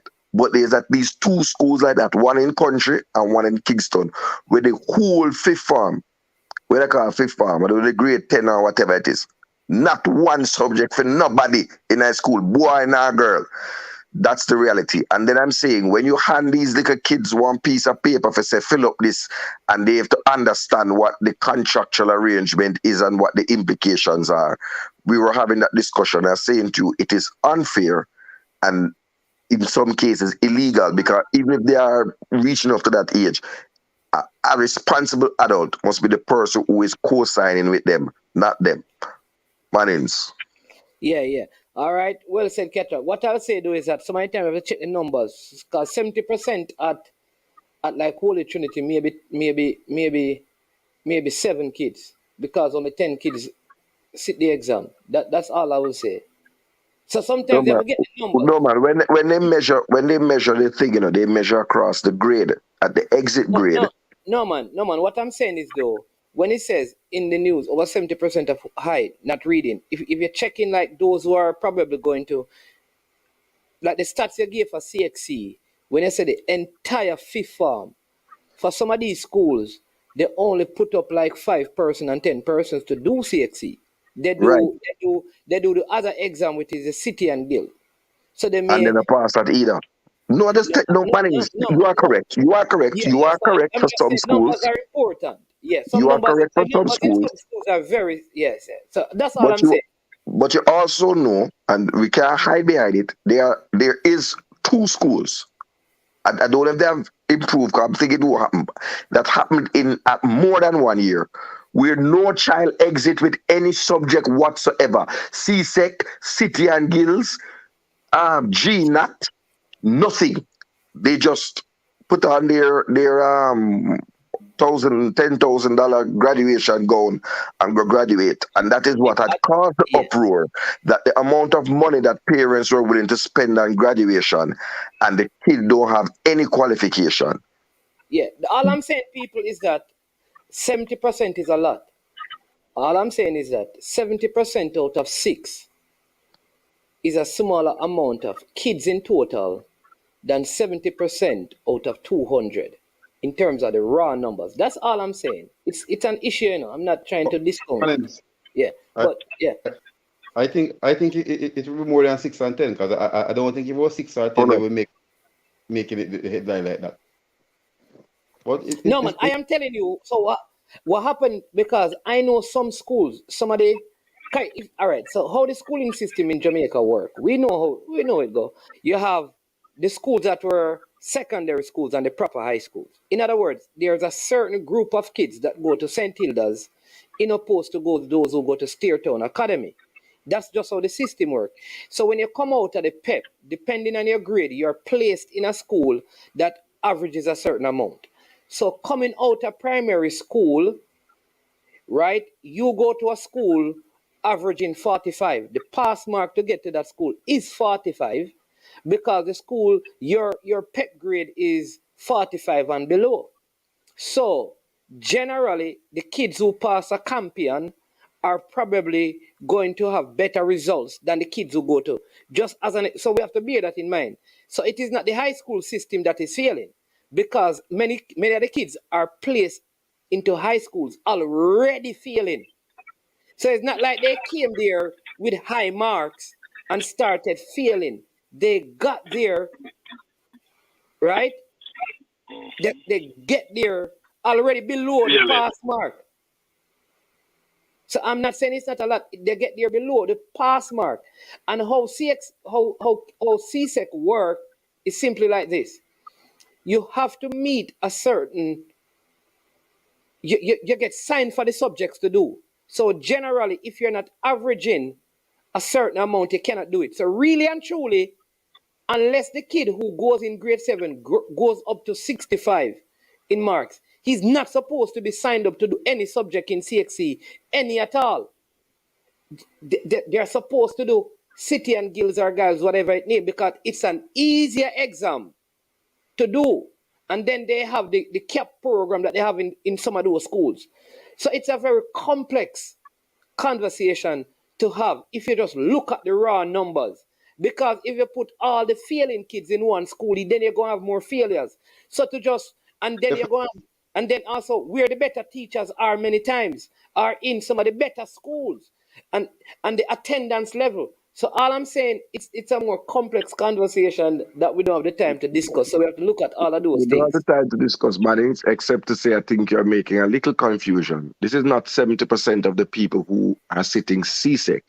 There is a reading and a math measurement that is taken across the entire grade. All the students, all the picnic them who in the class. So there's no, you can't pick and choose. No, Hold on, sir, now. But Sure Improvement said this is a grade 7 class at the school. She put it in the comment. And I'm saying to you, what I'm saying to you though, is that those kids came into the school below.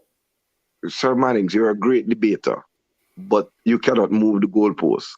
I'm agreeing with you that they came in below, but what I'm saying to you, I'm addressing this thing where you said 70% of 6 students who they pick out. And I'm saying to you, you have to measure the literacy and numeracy as a requirement of the Ministry of Education across the entire school population. You can't pick and choose which picnic take those measurement tests. They're called standardized tests. They give them some. You're not listening to me. I'm not. No. I gave 2 different examples. People, let's not fool ourselves. The primary exit program is not based on passing or having pass mark. It's called primary exit program, PEP. And what it does, it puts you in a high school, even if primary you have exit profile. Even if you have 30 in all the subject area, if you get 30 in your maths exams and 30 in your literacy and 30 in your social studies, you still get to go into a high school, because that high school, the average for that high school is between 30 and 40. So what they're saying to you is that because you failed so miserably, let us put you in a failing high school system. So when they give you something to do at grade 7, you cannot then come up and say then they failed, because they were already failing. Grade 7 didn't make them fail. They came there as failures, averaging 30. So how are they going to now, having been averaging 30, move to over 50? That is the point I'm making. So Mannings, take an entire classroom. The entire class was there based on the fact that they only got 30. Because if they were in the 80s and the 90s and the 70s, they would not be in that school. So Mannings, what is done is that they look at the level of improvement. So they measure what was the measurement at grade 6. So they call it what is the value added. So you got 10 students at 30%. If when they leave in at grade 8, all 10 of them still there at 30%, you have added 0 value. So they measure what is called value added, man. So they don't look and say, okay, you're not do good as champion. The persons in the education system know that. So it is about how can you lift the student who comes in at 20 so that he can leave at 30 or 40. So it's not only measuring a pass, it's saying that the school system is not moving the child from where they came in because they are now reading below the level of what they would even come in with. Grade 4 is in primary school, and they are measuring them at high school. No, Cataract. Listen, Cataract. I'm telling you. I'm a boss. Please listen to me on this one. You have now how the system is. It starts from grade 2. You do some tests in grade 3 to find out where your level of literacy is. You do it in grade 3. Pep start from in grade 4. It's grade 4 management. Yeah, forget the Cataract. Cataract. It's grade 4. You do it. Cataract. It starts from grade 2. Cataract. Do not tell me that. No, I'm saying no. You said grade 3. Cataract. Grade 2. There's a test in grade 2. Cataract. And they have this what's the name of the diagnostic test for enter grade 3 and there's diagnostic tests in grade 2 for every grade. Don't tell me. And they create your profile, Cataract. You have a profile, Cataract. Yes, sir. No, man, that's hold on. All right, maybe it's worse, but that's an assessment. But go ahead. We're not going to quibble over things. That's an assessment they do. So they get the benchmark. They want the benchmark to know where you start from. Okay. All right. So where I have an issue with this still, you can, when you put on 30% of what they did in grade 4, right? And another 30 in basically grade 5. What if 6 is a big improvement, right? So you basically lose out already. So even some of the time when the kids improve, just because they did poorly in the first 2 classes from 4 to 5, and they improve in grade 6, they end up with a lower grade same way. As the base work they did before. They care about some of the things, yeah. That's a good point, Marlon. But what I am saying is that the problem that we are seeing now has been long-standing. Remember how common entrance used to be, is that you had 3 chances. And if you fail common entrance, you would not go to one of the traditional high schools, which is kind of the similar thing, which means you go to a school that is not for the quote-unquote bright students. Let's use better term. You go to a technical high school, because what they're saying is that you are not at the capacity to learn these things, so learn a technical skill. All right? Learn a technical skill because it don't look like this pathway is yours. All right? They have changed all of those schools now to high schools. Still traditional, but they're proper high school. So there's no technical school because there is no. What they are saying is that, and I am agreeing with Cataract. What they are saying is that there is no failure. No, but it's not correct. They are technical schools. Marcus Garvey is a technical school. Dinton is a technical school. It's still called Dinton Technical High. No, man. What we said. What they don't have now is junior highs. They don't have no junior high schools. When we say technical school, Lord have mercy. Hey, people, anything. No, but me still tell you, so they still have technical school, man. Remember, people are diaspora forget the information, right, brother? I'm saying that, no, Cataract. And the people, them understand, and you alone understand. When you had Marcus Garvey Technical High School back in the days, and you had Frome Secondary School and Manning School, 2 different schools, 2 different categories. All of them are in the same category now. That's what I'm talking about. There is no distinction. So Campion is the same as Tivoli High School, as Kingston Technical High School or Kingston. Let's use one of them. Tarrant High School and Campion is in the same category of high schools. We never used to have that back in the days. Because certain kids, if you want to be a mechanic, you're not going to end up at Manning's. Manning's was for the people who want to be doctors and those things. People who want to be carpenter go to what you call secondary school. That was the mindset. That was how it was. That was how the schooling system was for the most part. And then they changed that.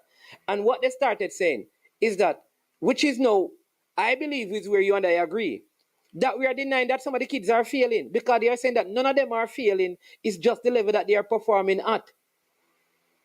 So when a kid is 30, averaging 30 in school, they are saying that, no, that kid is not failing.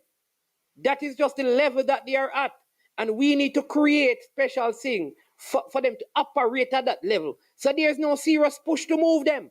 So you put them in a school. I believe if you put some of those kids in some of the proper high schools, then probably would... Yeah, they probably improve, because guess what? Be challenged by the other kids. Challenge yourself with the other kids. But when Exactly. all of us are averaging All 35, of this 30 are exactly, sir. right? You're not. You're That good is the with it. problem, I have. And the teacher go teach you to your level at 35, you're not gonna put extra push on that. There you go. There you go, sir. There you go. So Mannings, I agree with you in part. I just want to say that just for completeness, PEP is a profile. So it begins at grade 4. I think you didn't understand what I said. It begins at grade 4, continues to measure in grade 5, and it measured in grade 6. So it takes 3 years of your child, last 3 years in primary school, and it's still used to place. What you're saying is important because if you take all of the idea was at the time you had too tough. You had too tough for textbook. That was the idea. You had too tough for textbook. Yeah. Right? And what people are saying is that some people are late bloomers or some people learn differently and therefore you can't take that approach with them. But why is all of this important to football, man? It's coming on a long time and let me say to people. When we ask the question why some people fail when they go overseas, some of it has to do with education. That's why I raised the issue, and I'm glad Sure Improvement, thank you for raising it. If we don't believe that some of it is to do with education, because education is not only A, B, and C, and 1 + 1 is equal to 2. Education is teaching you about how to learn, how to research, how to be disciplined, how to be on time, those things you do when you go to school.